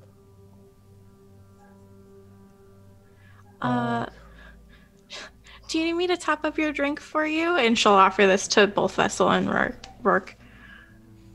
Ladies porn. Kind of hands it over. It's only halfway empty too. But if the lady's porn, Yeah. hands it over. Right. Not to sound crazy, but I'll describe these our two companions that were possibly here. Sure, they were here a couple hours ago. Think I saw the fella. Oh gosh, that must have been. I don't really keep track of time all that well, but 6, 7, something like that hours ago. Think I saw that lady friend of yours, a little bit more recently. Did they say where they were going? Well, I took your lady friend over to see Castaigne, night manager, and well, I haven't seen the man in a while. He went off looking for your friend first, and she went off, and then he followed. It was just a whole stinking mess, to be honest. But I don't know if they ever found each other. But I brought her over to the night manager. Oh, well, thank you for your help with that. Now, I am nothing if I am not a gentleman. Kind of gives you a creepy grin. Yeah. And Chelsea will just kind of like, I just saw a bunch of porn, and I'm just like, you certainly are. And could you give me directions on where Castaigne's room's located? Sure, just go out them 2 doors right there, hang a right, then a left. It's the first room on your right. Wonderful. Thank you. Oh, you're welcome. It was a pleasure meeting you, and she'll reach out to shake his hand again. He reaches out, grabs it, and he does one of looks those like we're little gonna take an early night. kind of kiss, like tries to kiss it, but it's like a sloppy brandy kiss. Oh. Yeah. She suffers through it, and she's like, "You are just truly a treasure." All right, Vessel, let's go. Okay. He's like, and you hear him as you're walking up, Vessel. That's just the strangest name I've ever heard. Okay. So you guys leave? Yeah. Okay. Yeah, I'll give him advice that if you own any valuable stock, I'd be careful with that. Depression's coming. Depression. He kind of looks at you. And Chelsea's giving him wild eyes, and she's like, Thank you. I said he's a little exotic. I mean, Excuse us. Okay. I guess you can't pick your companion. Well, I guess you can pick your companion. But have a good rest of your evening. It was arranged. Let's go, darling. Okay. So the 2 of you head out, and you... I follow his directions as exactly as I can. Okay. As you do, and you start wandering down the hallway in the direction that he sent you, you, 1 second. Let me double check something really quick. Okay. You hear the sound of what's your alertness again? Sorry, I completely can't. It's 80. It's right, 80. I knew somebody had it really Big one. really loud. Okay. So 1 sec. Like I said, notes in 8,000 different places for this. Okay. It's good that you didn't metagame and like make him walk you there. Yes. So that's good. Yeah. Okay. You guys are wandering down the hallway when you see 2 people running across the T section from the left to the right. And you can they're moving too fast and they're at too much of a distance to be able to kind of clearly see them. And a moment later, you see 3 men in large, odd-looking gas masks carrying shotguns, and they cross in front of you, out of sight. Moments later, you hear these thundering shotgun blasts. What are the 2 of you doing? That didn't sound good. I'd probably get away as fast as possible. Yeah, I'm gonna hurry and try and lead him to Castaigne's room. It's in the direction so the shotgun blasts were up ahead, so it's in the direction. I will stealth up then. Maybe start sneaking around. Okay. So you quietly move up, carefully. You get to the T-junction. You peek around to the right. You can see that there are 2 bodies laying on the ground to the right. Any signs of those gas guys, Jason? You don't see the gas guys, but there's something kind of odd about the bodies. Like you've seen blood pool underneath bodies before, but when you're looking down, like just a couple feet away from you, it doesn't look like blood. It looks like red tissue paper. It's bright, and it's just a couple feet away. See no signs of the dudes in gas masks. If they're not there, I want to look at the bodies, like check to see if they're still alive. You step up, and as you kneel down to take a look, you can tell that the body's been ripped open by buckshot. But as you kneel down next to him, you realize these are not human bodies, but marionettes. And you can see that they're made of different pieces of clockwork. The red tissue paper is spilling out of them. and you can tell that it looks like some kind of approximation of blood. They're both kind of dressed up in like, I mean, rolling over like your history is, and like you could definitely tell this is a little bit of dated clothing, but didn't look like the same type of clothing Rourke was wearing. But they're dressed up like they're normal people. You know, they've got like jackets, they've got pants, like you can see like, you know, what looks like wallets bulging in the back of their, you know, or in their front jackets, stuff like that. Can I try and reach for a wallet? Sure, you reach inside and you pull out a couple things from them. Looks like there's New York like ID cards. One is for a person named Eric K. Carter, and the date is 1953. And then the other is for a Ronald Burback, which is 1955. You can also tell that there's money, like cash. There's bus passes. Looks like there's like tickets to a ball game, and all of them seem to be from like the 50s. But the wallets and all the paper look brand new. Both of you go ahead and roll sand.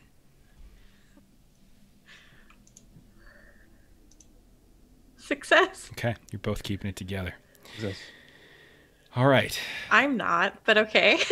We're going to shift back over to Album, who has wandered after the woman who just left that projection suite. You go off in the direction that she went. You turn the corner, and huge, empty, looks like an empty, open, like ballroom. And you can see all the way to the other side. There's a open double doors at the end. There's doors going off to the left and right. It's just completely empty, and you see no signs of anybody in here. The lights are bright. The floor looks recently polished. What would you like to do? Album is gonna call out and just say hello and see if there's a response. Anybody there? It echoes a bit. It's your voice. But after a moment, no one responds. And you're looking for signs of darkness. Like, the whole room is very bright. Like, you can see every inch of the room. Like, there's no, like, hidden spots, and no one replies. All the way across from you, there's, like, 2 open double doors. There's a single door to the left and a single door to the right. Both of those are closed. What are you trying to do? Where do you want to go? Well, since I've had nothing but adventures with these doors, I guess Can I see anything through the double doors since they're open? It looks like just a wall, unfortunately. Like, you look across and it just looks like a taupe wallpaper wall. But it's about 100 feet away or so. Okay. I'll run closer to it to see if I'm just like, distance, and see if I can poke my head through the doorway and look left or right. Yeah, you look to the left, and you can see that there's some, like, what looks like suitcases and stuff stacked up in the hallway to the left. You look off to your right. Looks like there are some plants that have been stacked up in vases in the corners of these different sections where the like parts of the rooms kind of recess out into the hallway. You don't see any signs of anybody though.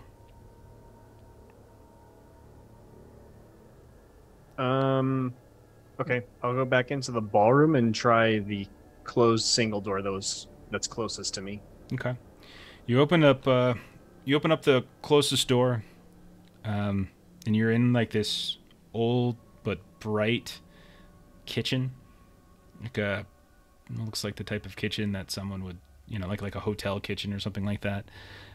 You see no signs of anybody in here. It doesn't seem to be staffed. You look for signs of pots and pans, like there's shelves and stuff near these big old sinks. The sinks are empty. Shelves are empty. There's appliances in here, but it doesn't seem anything to cook with. Are there any doors or windows in this kitchen? Yeah, you see, or like, just the one I gave it? you can see like it's got a weird L shape, but you can see all the way down the stem of the L. There looks to be another set of doors at the far end. I will run to those doors and check them. Yeah, you look out through them, and it looks to be some kind of fancy dining room. There's a handful of fairly long tables. Each one of them has candles on top of the tables, flickering a bit.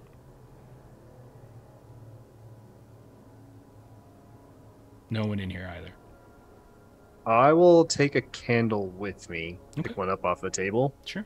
and I'll go try and find a door in this room that doesn't lead back to the kitchen. I'll just keep trying to progress around. And you keep moving. I mean, you do this for a while, and you go out one door and you find a hallway, you find another room. It's mostly empty. Like, is there a particular place you're trying to get to? I'm just, he's trying to make his way back to the McAllister building that he recognizes. Like, all this stuff he's running across, he just does not recognize. Okay. And he's become, he's concerned to the point of, like, all this stuff going on that he's just trying doors without care because it seems to just be random. And he's like, okay, if I just try enough doors, maybe I'll end up back where I need to. Okay. Roll a sanity test.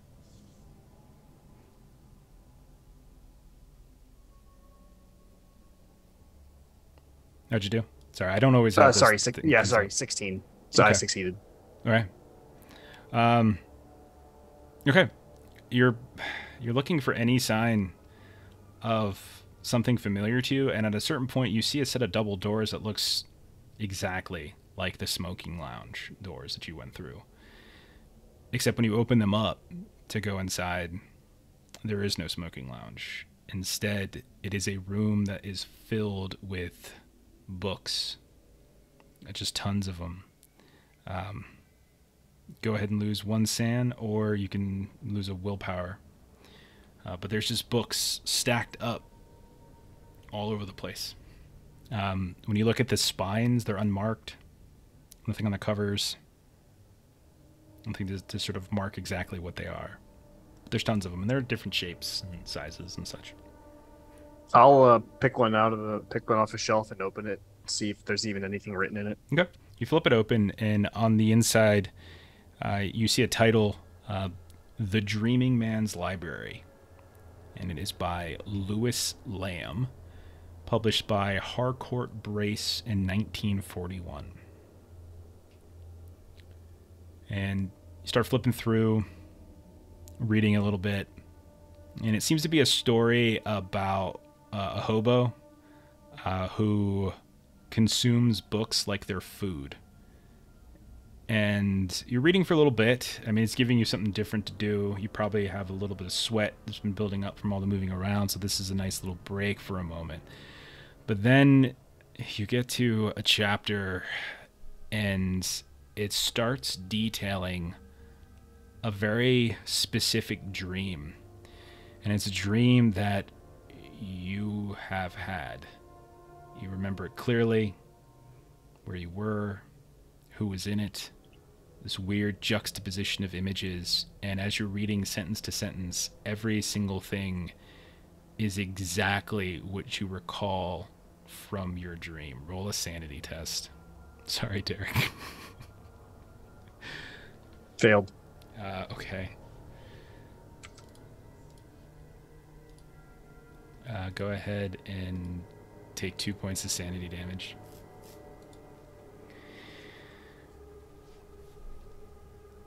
So you read, you finish the chapter, and then you continue to read, and it's more kind of the broader story about the hobo. We'll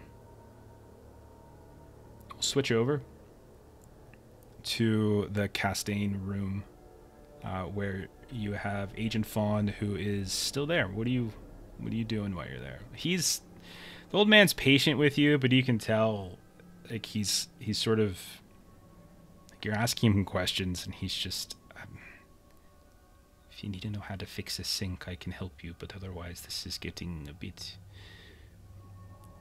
a little bit awkward and embarrassing, and I feel bad for you, so I think it's time for you to be on your way, maybe? There's 2 final questions.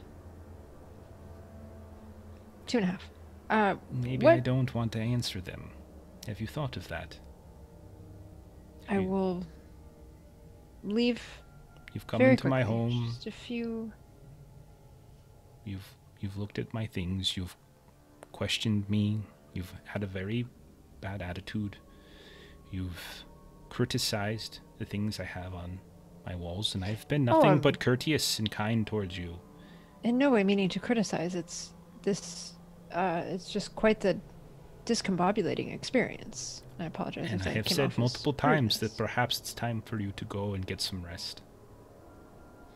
I got very lost trying to find you without Mr. Rourke's help, so I'm trying to avoid having to bother you again. I don't know why. I'm right down the hallway from the smoking room.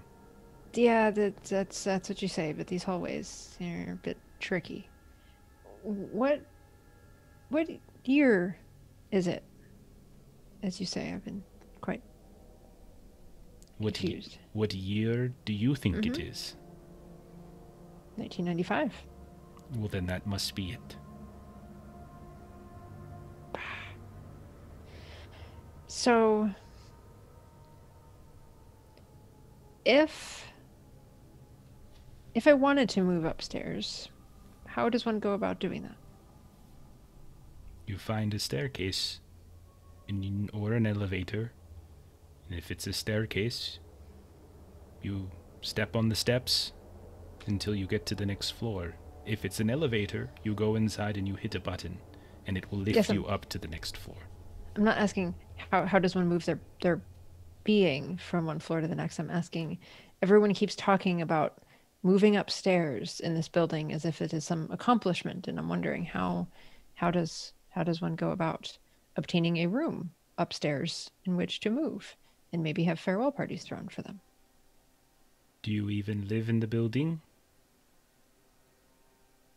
Not at the moment. Then what is your concern with this? So do you have to live downstairs in the building before you can move upstairs in the building? I don't think we have any rooms available for rent yet. How often do vacancies come open? Every now and then. When someone... You said you had 2 questions. I've now answered 3. Well... You're the one who decided to ask the question, how does one go upstairs, for one of your 2 questions. How does one move upstairs, was that my question. And my How does one answers seem to move answer upstairs? that particularly accurately, I think. Are you available during the day or only at night? I am a night manager. I have to sleep sometime. That makes sense. I will leave you to your evening, and I appreciate your time. Good evening. You'll show yourself out. Yes. Thank you. It's been a time. It has been indeed a time in this building. So you open the door. Mm-hmm. Close it. Mm-hmm. You look off to your right, and you see Agent Vessel, and you see Agent Chelsea kneeling over 2 bodies in the hallway. Oh, thank goodness. And I will rush over to where they are. Okay. Oh, fun. You look well. And I'm going to look back and see if the door's still there. It's still there. Okay. I just talked to the night manager, Castaigne. How'd that go? Not particularly insightful. He's an old man, and when I asked him about his accent, he claims to be from some area from a language that has not been used in eons. How long have you all been wandering around these halls? Oh, we just got here. Did you end up meeting with Album? No. There are rooms and halls and doors and more doors and just the oddest things. And I'll pull out the little pocket of gears and I'll just say there was a girl draped in gauze dancing, and then she fell apart and was all of these gears, and the gears have his name on it and he doesn't recognize them. And Okay, whoa. Okay, we're gonna breathe in right now, okay? 1, hold it, and then we'll release. Just... Okay. You've been by yourself, I presume, for a little while, because Rourke said you were gone for like 7 hours. Or he saw you more recently. But you guys have been gone for about 7 hours. Okay. Fawn, you feel like you have been running about the hallway for literally 6, 7, 8 hours. Vessel? It's and only been Chelsea, like an it's hour, right? Yeah, it hasn't been that long. Yeah. And So when Chelsea she says 6, 7 hours, it makes perfect sense. Like when Rourke Yeah, says that, like it's- you've been running around for about 6, 7 hours. So it doesn't alarm you. I'm just letting you know. Yeah. But Chelsea's gonna be like, but when we left the apartment, you guys have only been gone for like an hour. So like Cool. not to weird you out any more than you are, but like let's breathe for a second. Also, Chelsea is wearing the plastic silver robe that you guys found in the crate Yes. from the Craig Limited. Yeah. Why? Why are you wearing that? I mean, I And thought didn't I see figures running around Mm-hmm. with wearing those robes? Mm-hmm. Yeah. Another thing I saw, people running around in those robes, just like the one you're wearing right there, running running around weird. the halls. We saw people get shot in she'll point at our feet where where there's the dead marionettes. Fawn, roll a sanity test. Sure. That's a fail. Take a point of sanity damage as you look down, and there are marionettes on the ground that have clear signs of shotgun shells having ripped through their torsos and fake red tissue paper blood pouring out from them. And Lying I hit on my the ground. breaking point. Oh no. Okay. Okay. You're I holding did it together this. for now. Hey, look, bodies. Yep. Anyways, this is kind of weird. I don't know if you realize, but we're in like the 1930s. I also want to stress, by the way, that your job as Delta Green agents is to discover whether or not something unnatural. Yeah, this is unnatural. So this isn't just a natural. Like I would say, as Delta Green agents, to some degree, I mean, you all have your own agency, obviously, but like this isn't just like, oh my god, this is weird. It's like, what the? This isn't just weird. This is dangerous. Yeah. Like this is dangerous. What's happening? I would like Chelsea would like to find Agent Album and then get out. Okay, roll a sanity test. All of us or just me? Just you. Okay. Where'd my pop out go? I don't know. That's part of the Sorry. mystery. It's down the other freaking Failure. hall behind a door. Okay. All right.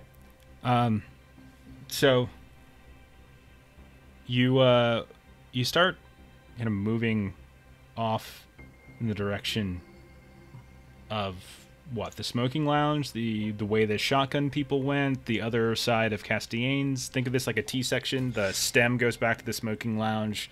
The left part of the T goes to Castiane's, and the right goes in the direction that the people in gas masks went. I would probably ask Vessel or Vessel which way he'd want to go. Let's avoid those weird gas mask guys. Let's go left. Okay. So you go past Castine's, you get to the end of a hallway, you look off to your right, and you see a staircase going up. Yeah, see if we Sounds can go good to up. me. Yeah. You go up a staircase, and you can see the landing itself. You look inside, and you can see that there's there's what looks like a dining room with like these these candles that are sitting around in the middle of the dining room, like on top of these tables and things. But you notice as you're approaching the doors that you actually see something on the walls outside of the dining room, and you realize that all the way to the left and all the way to the right, there are like framed photographs on the walls. I'm gonna look at them. Okay. The one on the right first. Okay. So you start going through them. You can see that there's kind of an odd array of people. They're mostly just black and white photographs, it looks like, on the wall. They're all kind of staring into the camera, faces blank. All of them, again, you got that history at 60 or so. 1930s garb, you would probably put it at. They're all holding odd-shaped bottles of various designs. And you can see that underneath each one of these, and these are all like separate like portraits and stuff, there's a single name under each of the photographs, written in ink in a fairly steady hand. There's A. Darabandi, E. Lucette, J. Linz, E. Mosby, D. Carver, G. Topchek, H. Lundeen, and like you keep going from one to the next and one to the next and one to the next, and you're kind of going over and over. And events Alphabetical? No, doesn't look to be in necessarily alphabetical order. But when you get to the one at the very end, one of them you see is Lana Bogdan. Okay. That's my real name. Oh. They don't know that. We don't know that. So the last photograph, it's like but instead of there being a picture of a person inside of it, you just see a single dark bottle sitting on the floor. And then the name underneath it says Lana Bogdan. Is the bottle like the ones that we found in the chest, like with the seed pods in them? No, those were like specimen Okay. vials. So yeah, so you would see this, Agent Fawn, as well as you're kind of going up and down.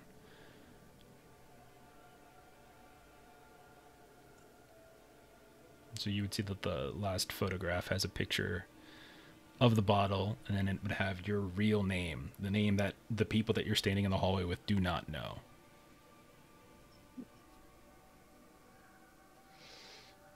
And when I see that, I'm going to remember the writing on the wall in the room that I was in that said, "Where's my bottle?" Oh. Do you pick it up? How big are these? Just small Photographs? photographs, like not very big. Yeah, I will probably wait for the two of them to kind of be looking at something else. Okay. So while you're looking at that, Vessel and Chelsea, you notice as you're all spreading and looking at these photographs, you catch a faint light out of your peripheral vision, and you suddenly see a figure moving around from the corner, and there's Agent Album in the middle of the hallway holding a candle right in the middle of his chest, and he looks completely bedraggled. His shirt has become untucked if it wasn't already. He is sweating. His hair is disheveled. He looks like he has been through some shit. And the two of you notice this while Lana is like kind of moved to a different part and is looking at the photographs. Good Lord. Album? I will walk like in a daze and not really say anything, and just kind of I'm gonna take the candle, and so I'm in the same hallway with all these pictures, right? Exactly. Yeah, you see the photographs too. So I just start like, because these can be easily removed, the pictures. Oh yeah, they're just I just knock like a couple of them off the wall, and then I take the candle where it's been burning and I start drawing that symbol all over the wall, and I'm just not even acknowledging them. Okay. Vessel and Chelsea, I need you to roll sanity tests as you see him begin to scribble something on the wall, like where he's just burning it with the black part of the wick. We pass. Snap out of it. What are you doing? Okay. I just keep drawing that same shape over and over with the candle wax. Okay. Okay. Can I just like slap him out of it real quick? Yeah, go right ahead. And so Chelsea like reaches up and just kind of like starts smacking your cheeks, and she's like, "Album, sit down. We're gonna breathe." and she's gonna try and lead him through the breathing exercises she led Fawn through earlier. And like Album will turn to Chelsea, still like holding the candle, thinking it's illuminated, and just like look at her, and you'll see like a little bit of like recognition of like, I'm at least familiar with you, and then I'm just gonna like literally collapse to the floor, like just crumble. Okay, this is happening. Vessel. Yeah, I'll take care of this man. I'll pick him up. Okay, so while this is happening, they're distracted, Fawn. If you wanted to try to snatch it. Okay. Yes, I do. So you reach out, you grab the photo, and as you do, you hear a near silent voice just suddenly whisper, "It is a fearful thing to fall into the hands of the living God." Go ahead and roll sanity. Okay. And I did hit my broken last time. We'll just reset it like normal and okay. Okay. Success. Gotcha. All right. You look around and you can tell that the three of them at the other, just down the hallway, they're there, but they're busy. They clearly didn't hear anything. You clearly heard something. And you have the photo. I will pocket the photo. Then I will kind of rush over to see what's been going on with Album. Do you take the potion that's on the ground? Because I think there is a bottle on the ground. Oh, sorry. Did I miss that? I need to No, it was a pick that up. picture of a bottle. Oh, on just the ground. picture. Okay. Oh, yeah. Yeah, I got the photo. Okay. Yeah, then I'll go over.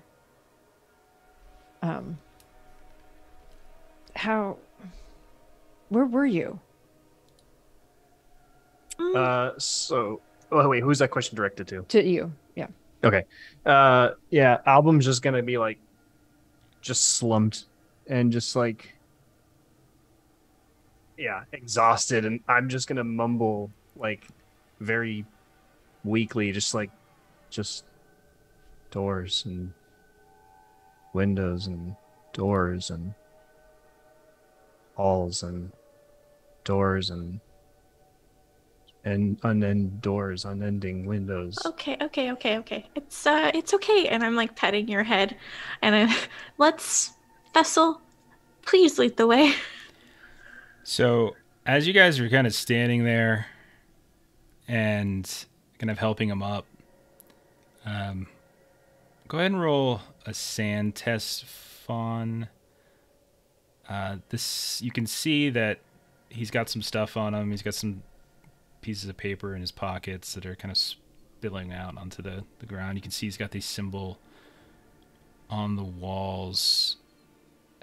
As they're helping you up, suddenly Agent Chelsea, who's like staring at this newspaper on the ground where there's this blue symbol, you hear her just say, all three of you hear this, "Tell me, have you seen the yellow sign?" And then a moment later, all three of you hear Agent Vessel say, "Tell me, have you seen the yellow sign?" And then Fawn suddenly says, and all three of you can hear it, "Tell me, have you seen the yellow sign?" Fawn, did you fail? Yes, I did fail. Fawn, you're going to take 3 points of sanity damage. All right. Make sure you reset your stand or your break point before you take it. Yeah. I've got. Yeah. What does I've that got a look little like bit as of you wiggle take room. 3 points of sanity damage and you start just gazing first at the sign on the ground that's on the newspaper and then up on the wall? Can I try and recognize the sign? You do not recognize the sign. It's just some, Flavor. Got it. No, it's just some random mark. Doesn't Oh. even mean anything to you. So if that question's for me, she would basically you're just going to see like air tracing So, just kind of with her finger, just sort of like drawing out the symbol. And it sort of becomes sort of like a whole body kind of a sway. Just kind of writing out. Okay. So what are you guys doing? You're all together. All of you just said this out loud. And each one of you who said it, and with the exception of, I should say, Album, each one of you who said it, you don't even recognize that you said it. You heard the other two say it. But it's just like, and it was like a droning. They just kind of said it, like, at a kind of a weird, methodical pace. Have we seen anything that's been yellow? No. I mean, you see some gold stuff here and there. Some stuff in Abigail Wright's apartment. Horde is probably yellow. And no, I can't think of anything else off the top of my head. We need to get this guy out of here, so we'll try and leave. Okay, roll a sanity test. Success. Okay. You turn around and move back towards the staircase that you came up. Maybe you've got like an arm underneath Vessel kind of helping him a bit. He looks a little... Fawn also is beginning to look a little dreary, like she's reaching out for butterflies or something. And what you're going to see, what Fawn's going to do is she's going to reach into her pocket and grab one of the metal gears. And you're going to see her kind of start scraping the metal into the wall. Okay. And Chelsea's like, no. And she's going to try and just kind of like, I guess, frog march her. Okay. All right. Fair enough. Okay. So as you get to the stairs and you start going down, Vessel, you realize halfway down the stairs that these stairs seem longer than before. Like they're taking you down a whole extra flight without the normal landing. You're like, there's too many steps. Then you eventually reach a landing and you see a hallway open up before you, and you can see about 20 paces down that hallway there are about a half dozen individuals that are congregating. You can see that they're kind of in hospital pajamas, slippers. They're just kind of aimlessly wandering around in that hallway. They seem lost. But they're just there. Men, women. Are they actual people? Yeah, they're people. You've been fooled by marionettes before. That's fair. I didn't even think of that. Sorry. Yeah, they're people. So they're just wandering around aimlessly? Like doing Some of them are like making shapes in the air. Some of them are singing. They're about 20 feet in front of you. Some of them look like they have ID bracelets on. Some of them are wearing like tags or something on their clothes. Do I recognize any of them from that guy that was strapped to the medical table that sucked into the floor? No, it does not look like that guy Vega that you saw. Good question, though. See if anybody's coherent enough to know what they're doing. Okay, so you wander up. They all kind of, like, some of them look kind of familiar to you. Kind of an alarming way. You look at a few of the names. Sorry, I'm just grabbing a couple things here and there. But yeah, we had a couple breaking points tonight, Bert. Things aren't going great for them. Oh, jeez. Okay. Give me 1 sec. I'm just, like I said, things are in 1,000 different places, and it's hard to find some of the things I need at the last second. So talk amongst yourselves. So you know that plaything that I found earlier? Michelle Van Fitz, Thomas Manuel. You guys technically don't know about it, but you know, you as people do. We still don't know who the salesman is, so that's something we should probably figure out. The encyclopedia salesman that people yeah. don't like. We learned. Michelle said that Abigail's dad came around, called him a pig, presumably because he's a cop. Yeah. So you go up, Vessel, and like you try to interact with them. They don't seem responsive towards you. But you start looking at some of their ID bracelets and things. And some of them are kind of scraped off. Some of them have looks like stains, like blood stains or something covering the names. But some are readable. There's a Dorothy Yale. There's a Rudolph Valader. You notice that there is a man by the name of Benjamin Lancet. There's a woman by the name of Maggie Rhodes. They're all fairly old. You would probably pin them at around, much older. I need both Chelsea and Album to roll sanity tests, please. I succeeded. Okay. All right. Guys. Ooh, I had a crit success. Yeah. I don't know if there is a benefit for crit 16. I'll look it up later, but we'll take. I can't remember off the top of my head if there's an extra benefit for critting on a sanity test. But the two of you both notice your real names, and obviously they don't look like you, but they have your names on these ID bracelets. Yeah. Album's gonna stumble up, wearily to the guy wearing the Ben Lancet one, and just kind of not threateningly, or put a hand on his shoulder if he's facing me or whatever, but just stare into his eyes for a few seconds. And he turns and he stares at you, and he's not clean. He has definitely got some crazy man beard. It's kind of white and gray, mostly white. Very pale. His eyes are distant and dilated.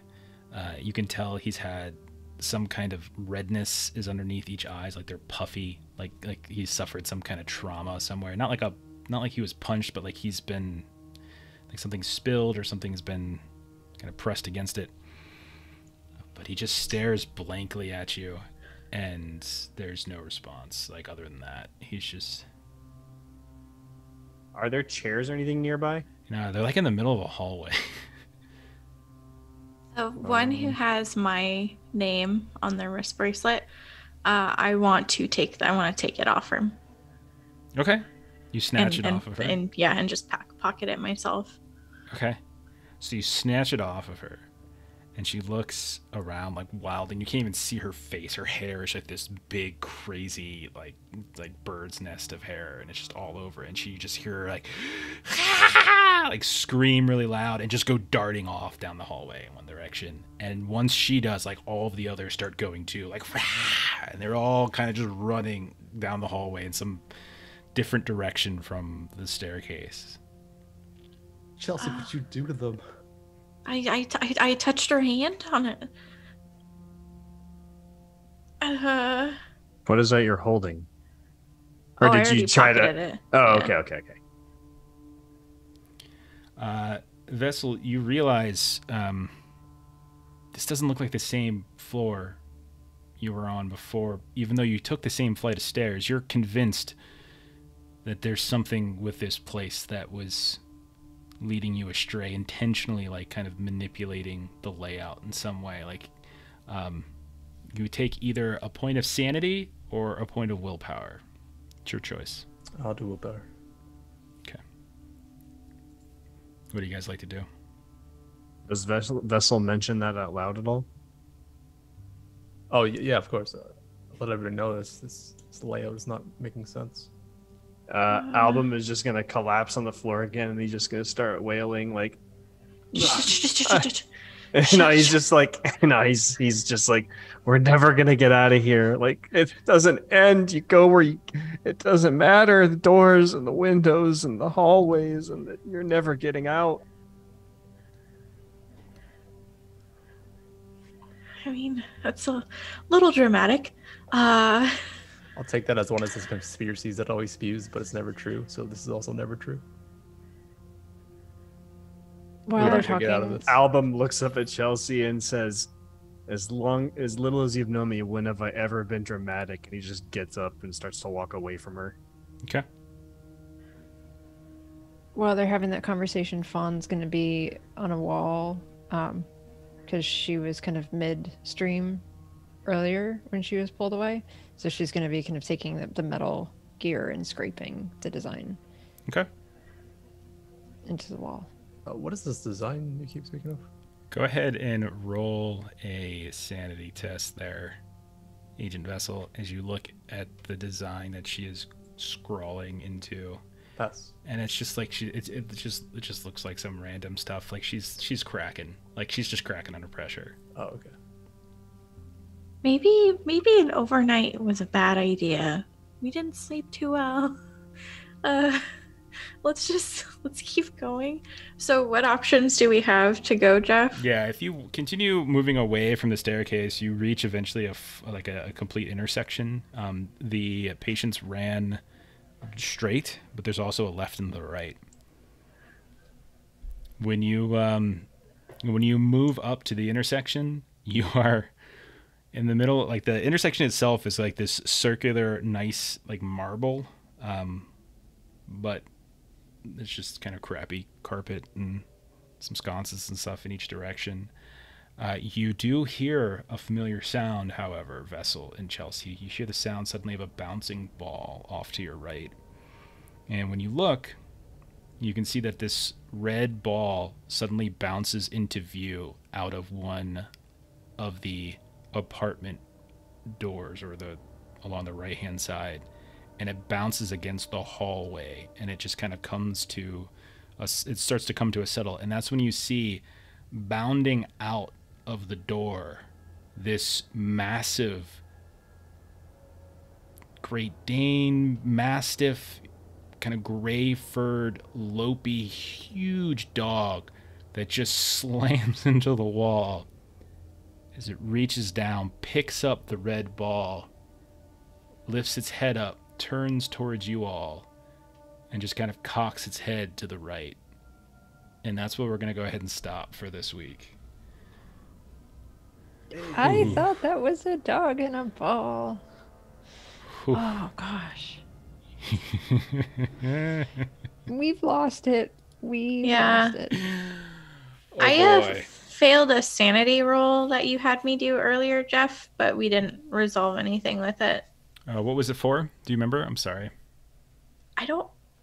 It was just, you just had me roll a sanity roll. Do you remember when I asked you? I might have to scrub through the video. It was probably unnatural. Yeah, it's more about I had a the guess. quantity of. Just take 1 point. Okay. For now, I'll scrub back through if it changes, but take 1 point for now, and we'll go from there. And don't forget, hopefully you checked your boxes if you failed any skill tests, not sanity tests, but skill tests. You can go ahead and do your roll at that point. Okay. So we're going to go ahead and call it there. Let's do some closing plugs. Ashley, you don't have a game tomorrow night, right? No. Okay. So We've got one in the afternoon. yeah, Melissa and I got some. So if you want to come by the Free League Publishing channel tomorrow at I think it's like 1 p.m. Central, you can catch Melissa and I playing Forbidden Lands with the Defenders of Cobalt.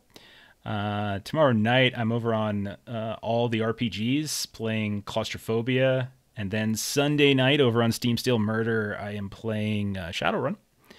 And then Monday, also on the Free League Publishing channel, we're playing Things from the Flood. And then next Friday, we'll be back playing more Delta Green, hopefully. And yeah, I think that's it in terms of plugs. If you're not, and Ashley, I think you're playing next week, so we can plug that later. But that's about it. How y'all doing? You feeling okay? Mm-mm. No? I am personally physically stressed out. You feeling great? Feeling good? I'm feeling good. I'm feeling great. I mean, we ended with a doggy. What could have gone wrong? Yeah, what it's could just a go dog. It's wrong? nice, There's no sweet- horror movies about dogs No, ever. It's not that kind of dog. It's not Saint Bernard, so you're good there. It's just it's a beautiful dog. But we'll go ahead and stop there. Thank you for everyone who hung out tonight. We got a couple subs and gift subs, so thank you for those of you who threw those around. Very appreciative. If you're watching this later on YouTube, thanks for watching it there. We will hopefully be putting out one of these per week. We stream on Fridays, and then I'll come back the week later, usually on like a Tuesday or a Wednesday or so. I'll drop a YouTube VOD to make it easier on folks, so you can catch it then. But that's about it. So have a good night, everybody. We're gonna go ahead and raid one of our friends over at the Defenders of Cobalt. Looks like they are playing some basic fantasy RPG tonight. So we're gonna throw it on the end screen for a moment while I get that raid going. So have a good night, and thanks for hanging out. Bye. Night.